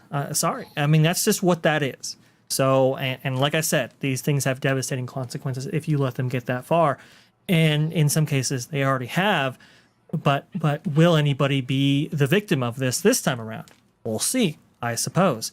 Now, sorry to cut the conversation short, but we have to get to super chats. We already, it's we've got a lot of them back there, and I had to make apologies to the men's for these. So let's go ahead and get to some of these before getting right back into it, folks. Thank you so much for your patience. Samuel Maine with a $3 super sticker. Got that one already. And right after Samuel Maine and a Greco with $5. I believe that was a super sticker as well. And I don't see it in my list. I do apologize. I don't know what that was, but thank you so much for the $5. Very much appreciated. Wanted to go ahead and get this one here. Fire Dragon 57 with $10. Thank you so much for that. Just a thought. Studio apartment in OC average is $2,334 per month in LA, and it's $1,700, no utilities included, working wage, much needed for Disney employees. Also, I call OC home, and I love to watch Barry Plays 28. Well, we love watching Barry Plays 28 as well, that's for sure. Thank you so much. There is a big article out there in the LA Times. Let me go ahead and bring it up on screen right now. Hollywood's Exodus: Why Film and TV Workers Are Leaving Los Angeles. It's a very, very bad situation out there right now, as the cost of living has gone up and up and up. And not only have wages not capped up to be commensurate with those increases, but the productions have actually slowed down at this time because obviously the strike, and there are other reasons for that. But now studios are not necessarily bankrolling the productions that they once did before. Obviously, those terms and contracts that were successfully negotiated by people like the IA or the writers, directors, and actors and so forth, well, obviously those come with increased costs, and well, you're now seeing a pullback effect that's actually happening. And in fact, in this article, it says right here, the motto for those struggling to remain in the city has become survive until 25 in hopes of a rebound next year. Well, folks, I'm not really necessarily seeing a rebound in a big way, and at least to prevent people from leaving the Hollywood area because it's just so expensive. So that's the other thing too with the strike. The cost of living from 2021, from when the previous strike took place at Disneyland, And now, or not strike, but the previous contract, and now it has gone up exponentially. I believe in this article it even says like last year, look at that, home prices linger at an all-time high, up 6% over last year alone, folks. I mean, in the Anaheim area, Bob, homes, what, $1 million, $1.2 million? Oh, at least $1 million. It's ridiculous how much they've gone up. They're not even worth that much. Right, and they're not. They're very old homes made back in like the 1950s and 60s. A lot of them. 50s and 60s. They have $10 million mobile homes out there. What? It's crazy. What did you say? They have I don't think in Anaheim, but I think it's up in like Malibu. There's like $10 million mobile homes. Yeah, there are. It is very, very stupid. Like they will sell you just like an empty lot on like a Malibu hill, and it's like $4 billion, and you can park your trailer there, have fun. Like that's your property now, but it's probably not. It's probably no bigger than all of our like offices combined right now. So it's insane out there. It's crazy, and that's what's fueling a lot of this as well. So I live in Arizona, and I regularly go over to California to see friends because that's where I was born and raised before it got crazy. Spencer, you live here? In Arizona? Yeah. I live in Arizona too. I thought everybody knew that. Coulter just found that out too. But anyway, we'll hang out. Don't worry. Link up over here. We will hang out. But yeah, but I'm sure you've seen this too. Vash, is that like if you go you're in Arizona, let's say gas is about $3 a gallon, right? Still a lot, but still more reasonable. Understandable. Like 7 or 8. Right, exactly. You go over to California, you can fill up on the Arizona border right next to California, $3.75. Oh man, that is expensive. That's a lot, but okay. You go over that line, $7, $8 cheaper. It is the worst part about going over there. Like I want to go, like, I'll go, hang out with friends. I'll go to this convention. I'll go do this thing. Everything is cheap. I've got places to stay. People will feed me. Not for those gas prices. Like that is just say, look, on the plus side, Gavin Newsom has great hair. I look forward to our next vice president. Can't beat the hair. No, look, here's the thing. Spencer, you know this, right? You're going up to California, you're going to stop at Interstate Stop 1 or whatever, right? Yep. Right before California, you go off and you get the gas there. And then when you're coming back, you get the gas over the California line. Everybody knows that little trick right there because it is so dang expensive over there. Goodness gracious. But thank you so much for that. AWM Trends Entertainment TV. Hey, y'all, I think a lot of employment issues that have stemmed from the process in California's very lax stimulus policies during COVID and people making more not working. That is the mindset that mindset has shifted. No kidding. Yeah, so this was a big deal, especially during Disneyland's closure for 412 days. One of the reasons why it was closed for that long was you had people who were employed by Disney, union members and so forth, commissioning the governor and commissioning the mayor to keep Disneyland closed because they wanted more stimulus checks. Okay, this was kind of the hush-hush secret that was actually going on around there. Well, what did Disney do? Well, they're leading... one of their flagship enterprises in Disneyland was closed for, like I said, 412 days. What'd they do? They fired almost everybody. They laid off 28,000 employees because, remember, there was healthcare tied to their continued employment even though they weren't working. Correct. So the company did what was natural, which was, we got to cut our losses here, folks. We are losing what? I think the estimate, Bob, was, I think, $12 million a day was lost in revenue and income from Disneyland being closed. Think about it. Yeah. If that revenue stream's not coming in to pay for your healthcare, we gotta cut bait somewhere, and that's what happened. So again, AWM Trends, he's not super far off. Bob, do you have something to say there? You're right on it. No. I was just agreeing with him because I was going to bring up his super chat earlier, but we kind of got off on the subject there. But he's exactly right. It's really unfortunate that that's kind of the mind shift, and that's continued to happen. and I don't know if it's just me getting older or whatnot, but when I see people out there and they're like, oh, well, I don't want to do this and that. And I remember my grandparents back in the day going, kids just don't want to work. I'm like, what are you talking about? And then now here I am getting older going, oh, kids don't want to work. Oh, wait, I'm not grandparents now. Great. And let me be clear, not every cast member was advocating for the parks to be closed. Well, no, I wasn't saying to you, Bob. I was saying it for our audience to know. Not every single cast member was wanting that, but there were many cast members who were advocating for it, for those positions. And well, here we are. To Neil89, aka Dislike Buns. I just want to start off and saying I am so sorry for missing your super chat earlier. Very, very deeply apologize. I know you won Lou on for this one. And what I'm going to do for you is I'm going to actually archive this. I'm going to save it for Hollywood Backlot with Lou and You, a show that we do with Lou every single Sunday, and we can deliver the super chat to him. We'll also read it here so we can get the panelists on to comment on it. So hopefully that makes up for it. Like I said, if you're still aggrieved, I have no problem refunding you in this case. It was a complete failure on my part, and I very much apologize that we couldn't actually read this with Lou on. So I'm gonna make it up to you as best I can. How about that? And please send me your email. Unlike Disney, we care about our fans. I deeply care about the fans. I deeply care about our audience. Spencer's exactly right.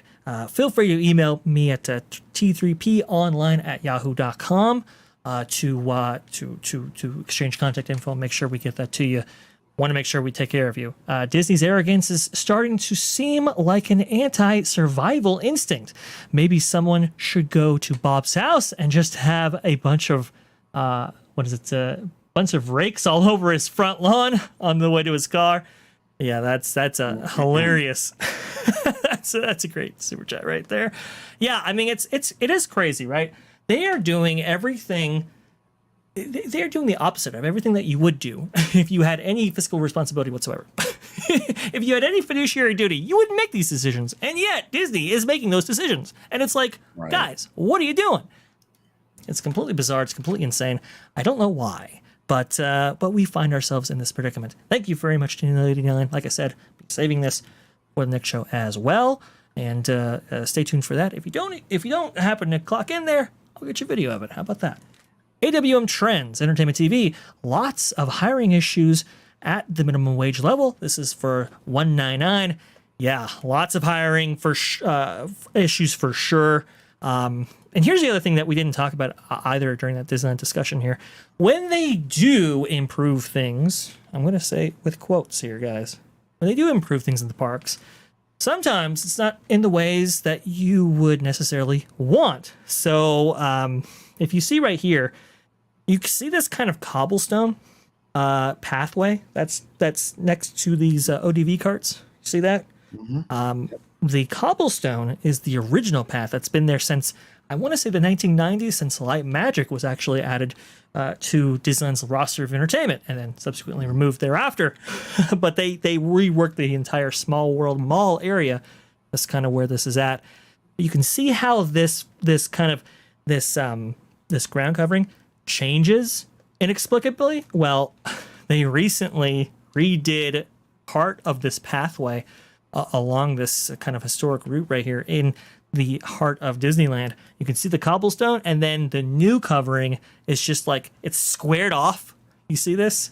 They just sawed into it, and then they just put like gravel there. It cut up in tile formations. Completely bizarre. Don't know what they were doing here. It is completely weird. But instead of maintaining or dusting off certain elements of the park, instead of I don't know, if you're gonna not maintain the parks, at least pay people a decent wage, at least over the $20 an hour minimum that's been established for food workers. You would think they would do all these things, but I guess the bare minimum is good enough. Very, very sad. Excellence in Imagineering. I was just the new Disney motto. I pulled up the building permits for City of Anaheim for Disneyland per se, and you know what's crazy? I see them working on Galactic Grill. I see them working on Space Mountain. I see them working on obviously the Briar Patch and China's Bayou Adventure and Haunted Mansion and all that stuff. I had to go The all the way west back to side. May 21st of 2024 before I found anything where they were working on restrooms, offices, changing rooms, electrical, plumbing, things like that. So, and this is They like haven't even filed a normal. permit? No, they filed permits for all these things. What I'm saying is that I had to go all the way back to May to Sure. find anything where they were doing some maintenance around the park and not a specific, building, showroom, attraction. Right. That's kind of crazy. So it means for the last couple months they've been neglecting, some of the stuff around the park, and not totally, but I'm just saying I had to go back 2 months, almost 3. Oh no, 2 months, just to find anything where they were actually working on stuff in the park that wasn't related to a ride, attraction, or restaurant. I guess what I'm kind of my brain is trying to process all of this. They haven't filed a permit since May on any restrooms, even though the men's restroom is in dire need of work. Okay, I didn't see any other ones for bring in troughs. I had to go to page 6 before I found something related to that. Let me see if I can go. Let's read. No, that's not worked. I see a lot of plumbing, electrical, but again, it's all tied to a lot of the rides and attractions. Right. Here we go. Nope. You can see this photo right here of a lot of conduit lines. Yeah, well, they're doing that. I see all the permits for this going on. It's right, crazy because that's a briar patch right there. Actually, sorry, that's the Winnie the Pooh. And by the way, I went on the train ride this past week, and I saw all of this.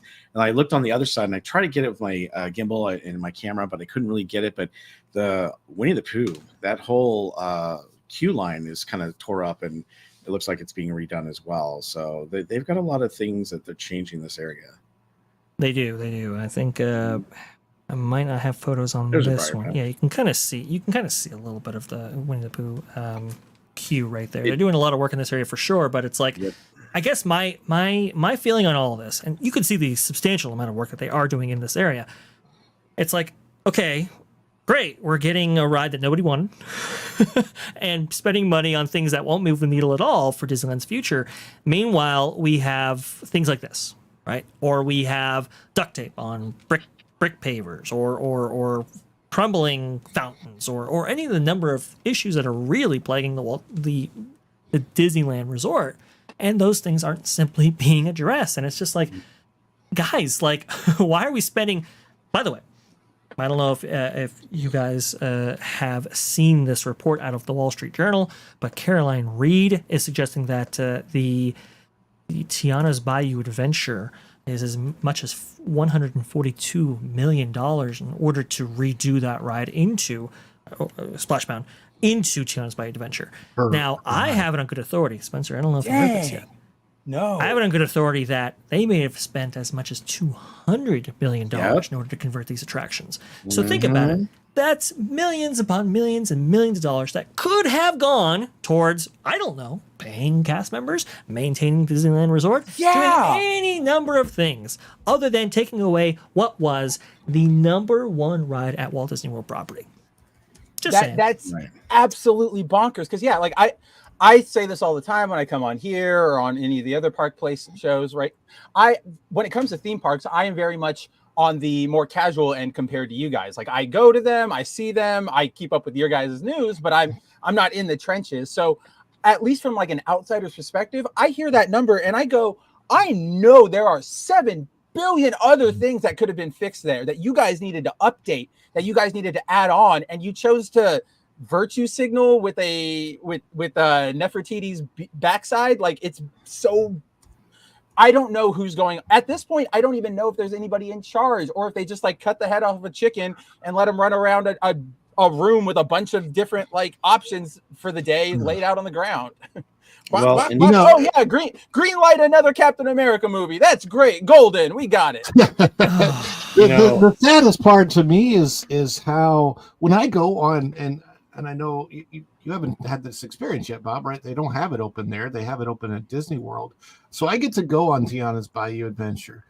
And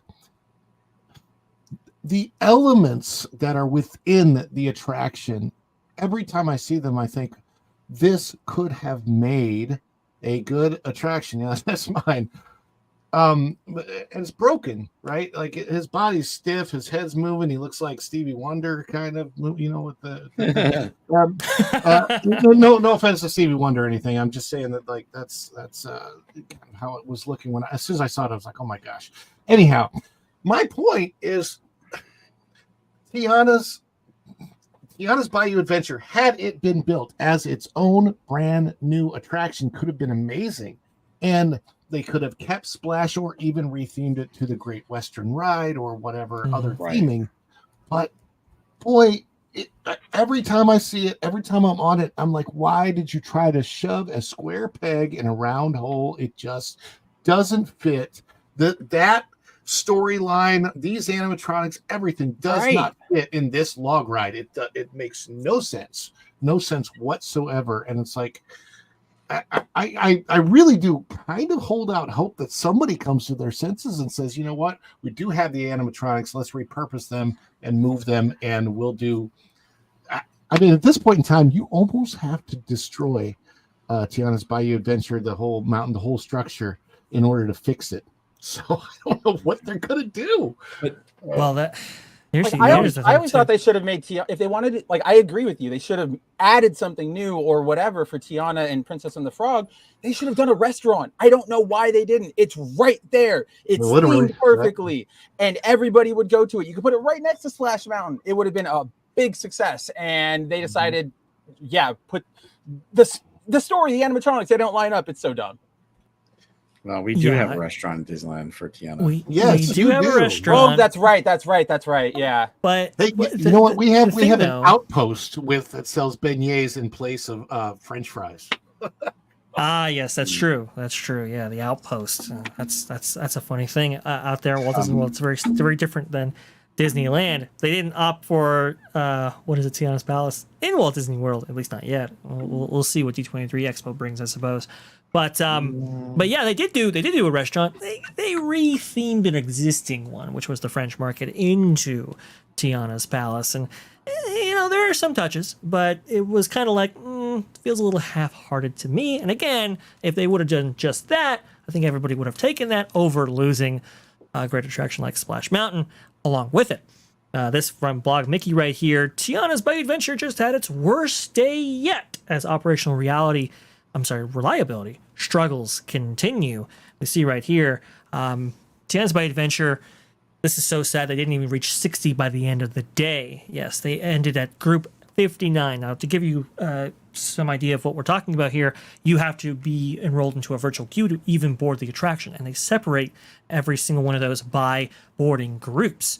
And usually for an attraction like this, especially as it does about 2,000 per day, at least theoretically, they should be up to what I think in group 120s, maybe 135 to 145 at least. When I went the other night at about 9:30. Okay. I was looking for that data, Ron. Thank you so much for inputting that. I was going to say about 120s, 130s, 140s, like you said. Okay, so they should be up to about the 150s range at the end of day. And again, you're still having operational issues. It should probably be higher, but to get to that minimum threshold should be expected. To only get to 60, folks, we're talking less than 50% of the people that Tiana's Bayou Adventure could fulfill were able to ride the attraction. Because remember, you don't get away from those capacity constraints. Let's say at 2,000 an hour, right? You have a 12 hours operational day. Should be about 24,000 people that could ride this thing in any given day. You're now taking that down at least by half. But let's see. Yeah, you're looking at like 12,000. You probably only got about 8,000 to 10,000 people on this attraction. That is miserable. Okay, that is terrible. Dumbo does more than that, especially now because it has two sides to it. This is an e-ticket attraction, folks. This is the top thrill attraction in Magic Kingdom Park. And you couldn't even get 8,000 people on, probably? You couldn't even get higher than group 60? Yeah, operationally, this thing's a disaster. Disaster. Right. And go ahead. That could be a high capacity ride, and it's not. It's ridiculous that they're having so many issues. And that's why I keep saying, and I'm going to keep saying this, even though no one is agreeing with me right now, is that Tiana's Bayou Adventure is not going to open in California this year. It's going to be delayed until next year. I see it happening. It would be irresponsible to do so because this probably needs a lot more work than they originally anticipated, and they're learning that with Walt Disney World. If you don't take those lessons, at least from a project that just recently opened, and infuse that into Disneyland in this other project of the same capacity, you're not being responsible, and hopefully they get the message. But what we'll see, I know Drew Disney Dude, somebody who is a big Tiana's Bayou Adventure fan, he actually had a poster and a shirt of this thing in April. This was long before the attraction even opened. He's a big fan. He just said Disney closed Tiana's Bayou Adventure for the day over 2 hours before park close. The attraction continues to suffer from heavy technical difficulties nearly a month after its official opening. Even when the attraction was operating today, many of the animatronics figures were not working correctly, which has also become a major issue since it opened. I'm extremely disappointed and sad to see it operating in the state that it currently is. He goes on, in my opinion, these issues that Tiana's is facing now are much more prominent than Splash had before it closed. Many people said that it was time for Splash to close because it was a 30-year-old ride, yet the technology in Tiana's is brand new and is somehow operating at a worse level than Splash did before it closed. It only gets me, though, is that, they were letting Splash, they weren't repairing anything. They knew that they were going to just, redo it. So it was like, oh, we'll just let that go. Oh, we're not going to let that do anything with that animatronic. I mean, no offense, they got so lazy. They had a ladder in the ride next to one of the storks, and they didn't even move it. It was like, are you guys going to move that ladder? I mean, that's my gosh. It was just crazy stupid. It's like that Willy Wonka AI experience in Glasgow earlier this year. Like that's what this is sounding like to me. It's so bad. It's just, but the thing is that they were letting it go bad because they were going to replace it, and everyone still loved the ride and everyone still enjoyed it. But the fact that they're having more issues now, once everything's been redone, is really, it's really upsetting for me because, I feel like, and I know we were talking about, the trash tonight and the upkeep of the maintenance of the park and all that stuff and whatnot. I mean, things just aren't a priority like they used to. And the other thing is, we talked about this before, the Imagineers came up with this concept, but did the Imagineers work on, the actual animatronics? Nope. They, outsourced it to another company. So when you start outsourcing and doing all these things that your company used to do, well, you're going to have problems and issues. And then your, staff is, supposed to take care of this stuff when they had nothing to do with putting it in. So they're going to have these problems and issues. What's really upsetting, though, is look, I don't want the attraction to fail. I'm not happy about the attraction. I miss Splash Mountain, regardless, if I wanted this ride or not. I want to see a good attraction. I want to be able to experience it with my viewers when I go do a live stream of the park. And if I were you, Ron, I'd be like, "Oh man, this is terrible. I can't." It's horrible, and I mean, I'll be honest with you. I've actually been quite lucky because I've been able to get on it in the times that I wanted to, and yet I go there and I see other people that are like. I remember talking with a cast member at Disney Springs on her cast member preview day. Now this was in the evening. She was supposed to go in the morning, and she was supposed to go on the cast member preview, and she never got to get on it that day. And, these are cast members who are taking a portion of their day that is their free time to go into the park to try this thing before they go to work. And then she went to work later, and it's like that. It takes up a lot of your day to do that. And that was a cast member. That wasn't even a guest. And then now we get to guests, and this thing still isn't properly operational. And by the way, all of those tweets, all of those pixie dusters that were saying during the previews, oh, well, they're getting out the kinks. They're working out the kinks. That's what they're doing. That's what this time is for. They've all been proven wrong because we all know that it should have never been handed off to operations while it still had these issues. They're going to have to close this in January. They're going to try everything they can to keep it as operational as possible through the holiday season, and then it's going to go down for a major refurb. Oh man, this is a mess. This is an absolute mess. Now, Spencer, you said it was as bad as like the Willy Wonka experience. Well, imagine it being that bad, and they spent $200 million for the privilege of it being that bad. it is like you guys have said, like time and time again, it is just a failure from top to bottom. So many people had to look at this, approve this, go, yeah, this is really good by Disney standard, right? This is what we want for the Magic Kingdom. And again, like Ron said, this has been a long time, like a long, slow decline. And it's just, I don't see any end to it, especially with your guys' reporting all the time. I hear like one story out of like you and Jonas where it's like, oh, look, they brought back a really cool fireworks show. This is what fans wanted. And then it's, oh, never mind, they canceled it. Now they're just doing a light projection on the castle. Like it's night and like back and forth every day. It's like a tennis match. It's like one step forward, two steps back. Go ahead, Bob. I think I cut you off there. I do apologize.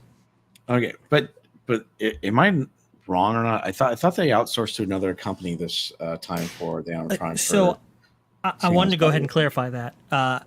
So for the lead audio animatronic figures like Tiana, for example, Louie, Mama Odie, all the lead figures, those are all done in house by WDI. Those were the ones done. It's all the critters and everything else. What we're understanding. Yeah, the okra. Those were the ones that were outsourced. And they're having problems with those too. Not nearly as much as many problems as the WDI models, because they've gone from pneumatic or mechanically actuated to like electronically actuated, and that's causing huge issues because the humidity inside the actual attraction itself. Having huge operational issues tied to that, power issues from what I understand. So that's kind of what's going in there. Republic Mail, yeah, you mentioned Gardner Hope Productions. Gardner Hope Productions is great and very reliable. And it's done work for a myriad of different proprietors, including Cedar Fair, now Six Flags for Knott's Berry Farm and so forth. But they did not commission them for the critters. They went with an outside firm completely separate from Gardner Hope Productions. Apparently, they have them contracted for some years, perhaps even doing some audio animatronics work for Disney's Animal Kingdom for their expansion. So get used to figures that have less motion than what you can buy at Home Depot. They need to make sure that when they're developing these figures, especially for Florida, that they're all tested in chambers where they can put high humidity levels in, high temperature, high humidity, all these things that we have in Florida. California is a very different environment than Florida. And I'm not saying that attractions can't work in both places, but in order to do so, they cannot be built the same. Nope. I agree. I spoke to an audio animatronics expert, let's say. He left Imagineering actually to work in the aeronautical industry, interestingly enough. I had a deep discussion with him for a while, and he was suggesting that the Splash Mountain audio animatronics were rated to be outdoors. That was kind of their rating system that they rated all these figures on, and obviously they're rated for various conditions that audio animatronics might find themselves in. For example, if one's indoors completely or behind glass or something, that gets a different rating than something that's going to be out in the elements. So Splash Mountain was already kind of built in with this knowledge that, yeah, whatever you do, it's going to have to incur weather and so forth. But apparently that all went out the window as soon as the Stories Matter group got involved. And I don't mean to bring it back to DEI, folks, but some of this is the loss of institutional knowledge and people, even in the face of criticism. Because remember, when Splash Mountain was being developed into Tiana's by Adventure, there were some longtime Imagineers, Tony Baxter among them, who brought up grievances and complaints like, hey, look, listen, I don't think you're necessarily going in the right direction. And what did those leads for this project tell those people who were bringing up those criticisms, like legendary Imagineers who had been there for decades? Oh, well, you know what? You're not the target demo, is what they said to them. Now, Spencer, you cover the gaming industry. Does that sound like the kind of over positive thinking that we've heard from some of the games industry leaders developing games that have recently been coming out on the AAA level and below? No, that honestly sounds like I need to get out of this conversation immediately. It is one professional step above like peeing your pants to get out of there and like faking a phone call on like a bad date. Like, this is what's happening over there. I have no idea. 80s man, no, the expert was not Culture Casino, it was somebody else. But no, it's inexplicable. what is happening. There's been a huge cultural shift. I believe there are elements within WDI who have taken advantage of the, let's say, the institutional vacuum that has occurred when the company failed to move WDI from 1401 Flower Street in Glendale, California, to Lake Nona, Florida. A lot of people left during that time. And hey, perhaps people who understood who was leaving maybe positioned themselves to become bigger players within Imagineering. I'm just speculating that could have happened because the institutional knowledge that has been lost, replaced by institutional rot, really. It's profound. So shouldn't the audience demographic of any ride that goes into a theme park be as many people as possible, regardless of background? Like literally, like you would think. Ron. Almost all. Let me put it this way. Things, yeah. As a straight white married old male, I like Princess and the Frog. Get out! I love the movie. I think it's. I especially love the song Evangeline. I love the little lightning bug Ray. I think I cry, and I'm going back to when the movie was made. It was, I believe, 2009 was when it came out. Sure. I am sure that it was designed. I'm sure that it was designed and written to touch all audiences, all people. It had a very culturally, it had a relevant story regardless of your cultural background. Right. And at the same time, in the story were people from diverse cultural backgrounds, and there's nothing wrong with that whatsoever. You trying to aim a story at a particular audience, I think, is always a bad idea. I think telling the story for the story's sake is always a good idea, because you never know who a good story is going to touch. Who you put in the story, almost, their background doesn't matter, other than the fact that we're all part of one big human family. The shows that I absolutely loved when I was growing up were the Jeffersons, Good Times. I loved Good Times. What was the guy with the junkyard? I can't remember. Sanford and Son. Sanford and Son. I grew up with these shows back in the 1970s and 80s, and then a very, very relevant show at the time, Different Strokes. Fantastic show. What you talking about, Ron? See, my point is that none of that stuff, it's not new. But when they were coming out with it back then, they were like, yeah, we understand our place and culture in the story, but it wasn't a push of an ideology. It was just, these are who our people are, and we're showing it to you. And that it wasn't trying to push anything on anybody back then. It was just great stories, great people. I don't understand what happened. It seems like we've gone backwards instead of forwards with a big push for these people to try and go forwards. And I'm like, this progressive, it's not progressive at all. It's very regressive. Yeah. And I'm like, it doesn't make sense, because I remember, I personally felt like in the 1980s, the 1990s culture, like we'd overcome all of that stuff for the most part. There's always going to be people on the fringes. You can't control people's minds, people's thoughts, people's hearts. You can't control it. So trying to push any of that, any of an ideology on anybody, it makes it worse, because when you push, there's going to be pushback.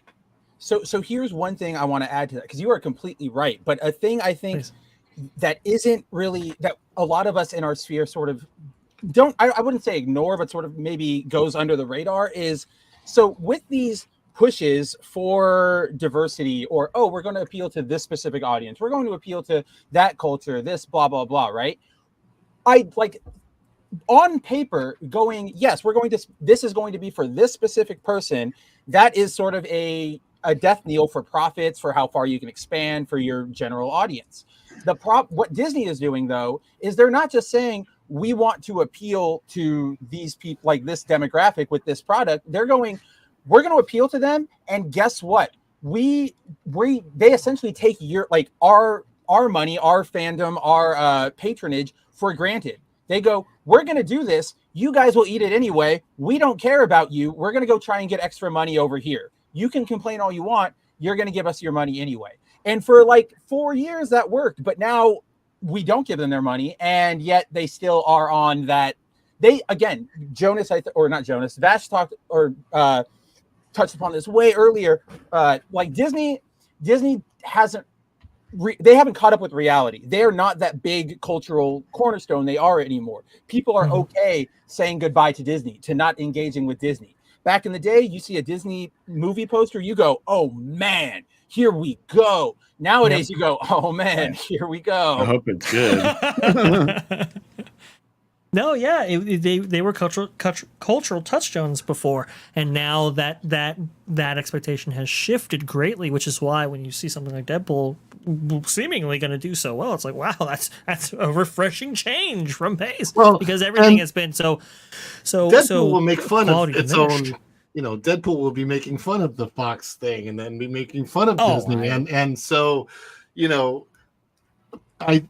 if more of Disney could laugh at itself like they're allowing Deadpool to do, they'd probably have a decent chance of actually turning things around. I think that these are anomalies. Yes. Well, think about this, Ron. Okay. You're going to do a Princess and the Frog attraction. Now, you would think in attractions past, especially based on IP, you bring some of those people in that actually worked on the film. So like Jennifer Lee, for example, you bring her in because she worked on Frozen, right? For your Frozen Ever After attraction that you have out here. For Guardians of the Galaxy, you bring in James Gunn in order to do like Cosmic Rewind or Guardians of the Galaxy Mission Breakout with Joe Rohde. Huge successes. I remember back in the day when they did Little Mermaid, they brought in John Musker and Ron Clements for that production. John Lasseter was heavily involved in Cars Land and so forth, right? You bring in the guys in. You're going to do a Princess and the Frog attraction. You don't get John Musker, Ron Clements, the two directors of this film. You don't get Randy Newman, who actually did all of the songs for Princess and the Frog. And you don't get John Lasseter. Nor you get Tony Baxter, who worked on the original attraction. Now, they got him back in originally, but then he quickly signed off. So think about it. 5 guys, instrumental, that you should have at the top of your list to work on this attraction. They didn't get a single one of them. What does that tell you? It tells you everything that's wrong with the Marvel Disney company. It shows that, I'm obviously expanding on the obvious point, but it's that there's no passion, there's no creativity, there's no care anymore. It is corporate product. It is, here's Tiana thing, get people make Tiana thing. You don't care how it's made, you don't care who makes it, as long as it comes out looking like Tiana thing. And that's really all we are at now. That's why we get all these sequels, all these merchandises, everything where it's like, that's the character, sure, physically, but it's not them. It's not Luke, it's not Mickey, it's not Captain America, because it's this by committee product like creation process that goes on now, rather than how do we give guests something that they're actually going to like. Exactly. Yeah. I mean, guest satisfaction was far on the list when it came to Jonas by Adventure. I can tell you that right now. Go ahead, Ron. I'll go back to Drew the Disney Dude, because Drew and I hung out a lot while in the last, I want to say several weeks leading up to the previews. He's a great guy. When I was filming my last vlog, we had a very long conversation. We were in Critter Country together, and we're just talking. Nice. And great guy, great friend. He's a good dude, and not a pixie duster at all. I mean, I'm sure that he's happy because he's been covering this a lot, and so he's gotten some really good things from Disney for the coverage. But that's the thing, he's not happy with the end product outcome breaking down. When you have somebody that's this passionate about loving the ride and it doesn't work, guess who you hurt, Disney? You hurt one of your own biggest fans, and that's not a good thing to do. And I think that's a lot of us that are like in this position, what we're talking about on YouTube now. It seems like we're anti-Disney. No, none of us are. We are all pro. What do we do to help save this legacy? I mean, for 95 years, the company was fantastic. There's been ups and downs, but the down right now, I've never seen anything like it before in Disney's history, and I want it to be saved, and I'm glad that Epic is coming in next year. I'm glad Epic Universe is coming in, because I think Disney needs that kind of competition to say, for somebody there to go, hey, you know what, we got to do something. And I know that Bob Iger, probably when he came into the company, he had his fortes. I don't think they were creative. I think that he was really good at going, okay, this looks creative, we'll acquire it. This looks creative, we'll acquire it. He acquired all of these wonderful things, but they were handed off to people that didn't know what to do with them properly. And he was so focused on the entertainment side of the company that I'm sure he hoped that the parks were in great hands with who they were with, but we've just seen a decline that I hope Disney gets through. I think there's plenty of pixie dusters out there who like to ignore it. The reason we're not ignoring it is because if it's ignored, it'll never get fixed. All those tiny little things that Bob's talked about at Disneyland, little things, easy to nitpick. But if the easy to nitpick things don't get fixed, that problem gets bigger. That molehill becomes a mountain, and that mountain looks like broccoli. Yeah, that's a fair point, and that's a perfect way to sum that up. It's just failing is all across the company right now. And look, those acquisitions, folks, even if you don't necessarily like Disney or don't have the same love for it that many of us do, just know that if you love a brand that Disney owns, they're not going to sell that brand to somebody else. It's within Disney forever. And so if you want to see that brand or franchise be better, the only way it really gets better is if the company improves and understands what consumers want. That's a big issue there for sure. Let's go ahead and round out these super chats. We'll call it a live stream. How about that? Lots of hiring issues at the minimum wage level. Yep, got that from AWM Tremors. Thank you so much for that. Olaf with a €2. Thank you so much for that. Disney equals ST. The bang? It simulates? It can't create. Yeah. Oh, gotcha. Yeah. The Borg. Yes. Sorry, Star Trek. The Borg. Okay, yeah. But the teleprompter. It's good for a lot of things. Really good for super chats. Do apologize. The Wild Man of Yavin with $2. Thank you so much. Thank you, Lou. Yes, thank you, Lou, so much for being on. Always love him. Always appreciated. Thank you so much for that. The Wild Man of Yavin again with $5. I love playing the speculation game and who all might join in the mega buying the stock. Yes. If it were to drop to the 65 to 75 share level or more if lower. By the way, no financial advice here, folks. But yeah, I mean, if it does drop to that degree, if Ike Perlmutter if he's got some tea leaves that he's saying and he thinks it's going to drop that level, boy, oh boy, are we we in for it right here. Again, no financial advice on this channel. But thank you so much, The Wild Man. You have been very, very generous. Always so generous. Thank you. Let's see here. To Neil89 with another super chat. The flaming pile of buttocks construction style. Yeah.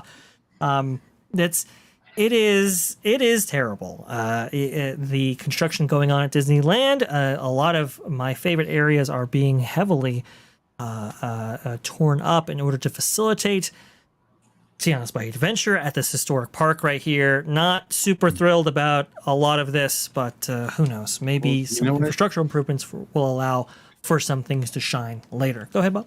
Sorry, I was going to bring up earlier, and we ended up going on to Tiana's Bayou Adventure, but I think one of the reasons why the park's getting a little neglected right now is because they have so many rides and attraction closures at the moment. I mean, you already had Haunted Mansion, Splash Mountain, Great Moments of Mr. Lincoln, Many Adventures of Winnie the Pooh, David Crockett, Explorer Canoes, Redwood, Space Mountain next month, right? Yeah, but then you got Space Mountain now coming, Disneyland Railroad, Disneyland Monorail, Animation Academy, Turtle Taco Crush, and Elsa's Royal, Welcome. It's like, oh my gosh, we already had so many closures. Now we have more. When do they have time to do these other, fixtures? It's kind of crazy with all these refurbs going on. It's the slow season. It's not the slow season. So you only have these certain windows in which you can actually do work. And unfortunately, now a lot of the bulk of this work is being done with the D23 Expo in town. That was the other thing I was going to get to right here, folks. If you look at this map right here, I don't know if people know the layout of everything. So I want to go ahead and give you kind of a bird's eye view of what's going on. This is Disneyland from Google Maps, obviously. You can see Disneyland in the north right here, and then to the south of that is DCA. One street over, across Catella Avenue, you have the Disney Convention Center, not the Disney Convention, the City of Anaheim Convention Center. The City of Anaheim Convention Center is where D23, the Ultimate Fan Event, or D23 Expo, as it was previously known, will take place. Now, this takes place, August 9th, 10th, and the 11th, right? We are in the midst of a strike and demonstrators looking to get as many eyes on their cause as possible coming up here relatively quickly. Of all the places that you could possibly strike, all the times you could possibly strike, wouldn't it be great to be on a Saturday right before that, I don't know, Disney Parks panel actually takes off? And here at the convention center across the street from Disneyland, well, you load up a bunch of demonstrators there. That might be in the company's future if they do not get this thing resolved by the end of day. So I just want to go ahead and give you, a little bit of the, what's going on, because I think maybe Disneylanders or people who are familiar with this area kind of know what's going on, but a lot of people, they might not be informed. So hopefully that informs you and what will happen in the future. But thank you to Neil89 for that. Let's see here. Hawaii Dragon Star with $5. Thank you so much. Disney used to be maintenance before all. They have the US throwaway attitude. I'm sorry, the us throwaway attitude, I believe. They have the not my problem view. Yeah, I know. It's crazy. Just and even when they do tackle issues, it's always like bare minimum now. Like I said, the cutting up the cobblestone right there and just like just gravel straight up. The wall in Tiana's Bayou, that one still gets me, where it's just like stucco or whatever, and they didn't even like cover it up properly. That one's burned into my mind. I don't have that picture. I gotta get that picture back up. But there is a place in Tiana's Bayou Adventure that you can see now. They filled in a hole that they had made, I'm guessing for some infrastructural improvements as part of that attraction in Magic Kingdom, and they didn't cover it 100%. Like it's just it is so bizarre. I'll try to get that to you guys by the end of the show. Critter Country, the shop sign there, when it was broken, and Drew pointed that out too, they painted it over. They didn't fix it. It's still like that. Yep. It's great. Isn't that insane though? It looks like somebody went with nail polish on it, man. These people look, I did find it right here. Oh, you found it. Okay. I had no clue where to even start looking. Mr. was like, I found it right here. So right there. I'm not putting it on screen. Right there you can see just to the side, right before the big finale of this attraction, you can see just off to your right here, you can see this big hole that they didn't patch properly. What is this? This is not show quality standards that Disney used to have. This is not what built the Walt Disney Company. This is just laziness or cheapness. I'm like, yeah, $200 million. Are they embezzling at this point? I don't know. Note that sign that you just showed is not there anymore. The welcome. Yes, the welcome is not there anymore. They realized that was quite offensive to pretty much 90% of their guests that understood what that meant. To all who come to this happy place, wasn't perceived as well as they thought. By the way, alleged embezzlement. I'm not making accusations. Just pointing that out there for journalistic purposes. Allegedly, allegedly. Integrity. Yes. Let's just don't sue me. Let's see right here. Hawaii Dragon Star with another $2. Thank you so much. No one takes ownership or responsibility anymore. Yes, again, another thing that's wrong. What is going on? Oh, it's so frustrating. Joseph Cura with $5. Thank you so much for that. Let me go ahead and make sure that I read this accurately on my other screen here. Yes. Okay. Former cast member here. Oh, well, hello. Welcome to the show.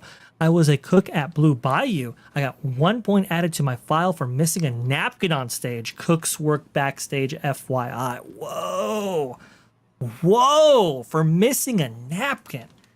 I mean, those are the details. That's how detail orientated the company used to be. And when you have stuff like this, what are you telling your consumers? What are you telling your guests? What are you telling your own fellow cast members? What are you telling the people who should be picking up trash, like Ron pointed out? Why bother? It's, if there's no standards, might as well. What happens at the top does eventually trickle down. That's for sure. Indeed. Thank you so much for that. Space Dave 2000 with the $2 Canadian. Thank you so much. Great job, panel. Minecrafting and listening in. Oh, well, hey, happy Minecrafting. I do appreciate you listening to us while gaming. This is something I used to do when I had time. But this is something I used to do with my favorite shows like Midnight's Edge and Pro and everybody else. And now, people doing it on T3PO and that pod plays. That's pretty cool. That's pretty great. So thank you so much for choosing us to listen to while you do something else. AMW Trends, Entertainment TV. I will say, while we didn't necessarily want it, I do think Tiana's by Adventure will be a lot better in Anaheim. I think that area is going to be quite nice. Once done, it is possible. I believe you continue here, so let me go ahead and get this as well. With another $5, AMW Trends. Not necessarily defending the decision, but given the situation from what I heard, it was designed for Disneyland and shoved in Orlando. There is speculation that it could possibly be a better showing for the Disneyland version than the Walt Disney World version. I'm going to go ahead and go over to Bob here, and then Ron, I want your opinion on this. Bob, is there hope for the Disneyland version? There is some hope, but again, this is why I think it's going to be delayed, because my hope is that they're going to learn from what happened over in Walt Disney World. They're going to try to make sure that what they had happen over there doesn't happen over in our version. Also, again, things are a little bit different. We're not Florida. We don't have that humidity and things like that. So maybe we'll be lucky with some of those animatronics. But also, they have a lot of work that they're doing, things that they didn't have to worry about over at Walt Disney World, like those pipes, the smells, the electrical, the bridge that's not code, that there is now shut down. You can't even walk over it. So because of all these things that they have to do, I think they're making sure that they don't screw this one up, or they're going to try not to screw it up. But ultimately, time will tell, and it's not going to be until next year, I think. I mean, I'm still floored that they have so much to do and so much, tore up and whatnot. Because that's going to be Raised Braves right there that you're showing up above with. Yes. That's the old Indian patch. The Indian trading post. Going back to 1956. And then, of course, and then it was Briar Patch, and now it's going to be Raised Braves. By the way, I just looked it up and found out that they're going to call Pooh's Corner now. What are they going to call it now? They're going to call it Lewis's Critter Club. Really? That's what they're going to call it? All right, whatever. But that's okay. If that's what they want to change to, that's what they're going to do. But they just put that sign up, apparently. The one thing that's going to be cool, though, is that Hungry Bear is going to be a barbecue restaurant now, so I'm happy about that.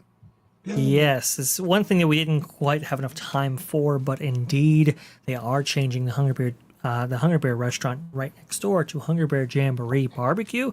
Hungry Bear Barbecue Jamboree, which is pretty cool. Also, too, we've gotten a lot of Hungry Bear Jamboree theming all over the place, not just in Hungry Bear, which was the original home of the Hungry Bear Jamboree until it was taken out. I want to say 2000, 2001. Somewhere around there, it was actually removed, but we've gotten some new Country Bear artifacts, like this one, for example, over at the Grizzly River Run over there in California Adventure. There is some speculation, some rumor that maybe we get something Bears related at D23 Expo. We're just going to have to see and find out. But we've gotten a lot of things on this front, and it's very interesting. but we will get to that on another T3PO Live. And rounding us all out is going to be Packing Protons.